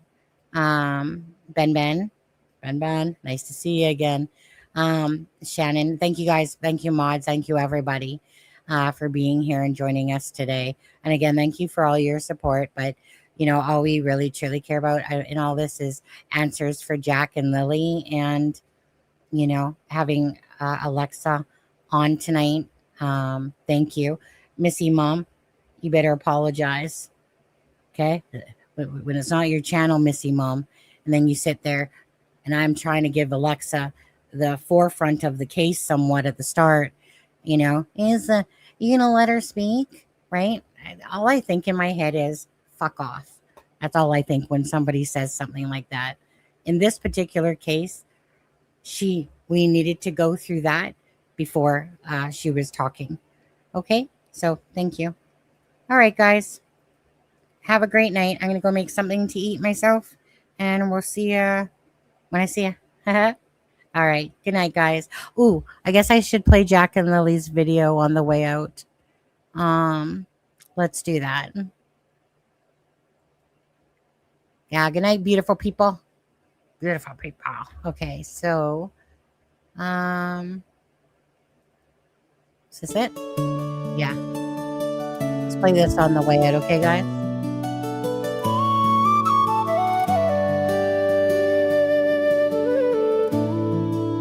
A year has stood like pages since that quiet morning came. Two little shadows vanished, and nothing's been the same. The woods still hold their silence, the wind still speaks your names, and every road that leads away still carries all our pain. But time don't take the love we hold or dim the light we've known. We're still calling you home, through the dark, through the unknown. Every prayer, every tear says you're never alone. Though the nights feel so long and the answers don't come, we'll keep hope like a fire till you walk toward the sun. We're still calling you home.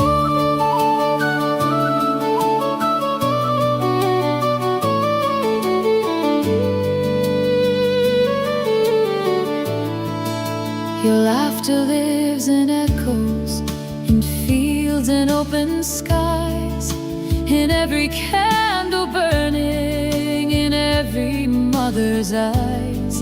This town still stands together with hearts that won't let go. Your names are stitched in every soul, more than you'll ever know. And though the trail feels cold and lost, love still points us home. We're still calling you home, through the dark, through the unknown. Every prayer, every tear says you're never alone. Though the nights feel so long and the answers don't come, we'll keep hope like a fire till you walk toward the sun.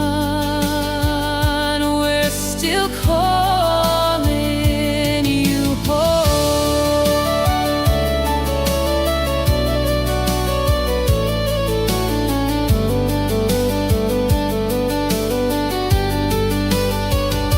If you can hear us in the wind or feel us in the rain, know every step we take out here is calling you again. No time, no distance, no silence could ever break this thread. You carried in 1,000 hearts, in every word unsaid. We're still calling you home, through the dark, through the unknown. Every prayer, every tear says you're never alone.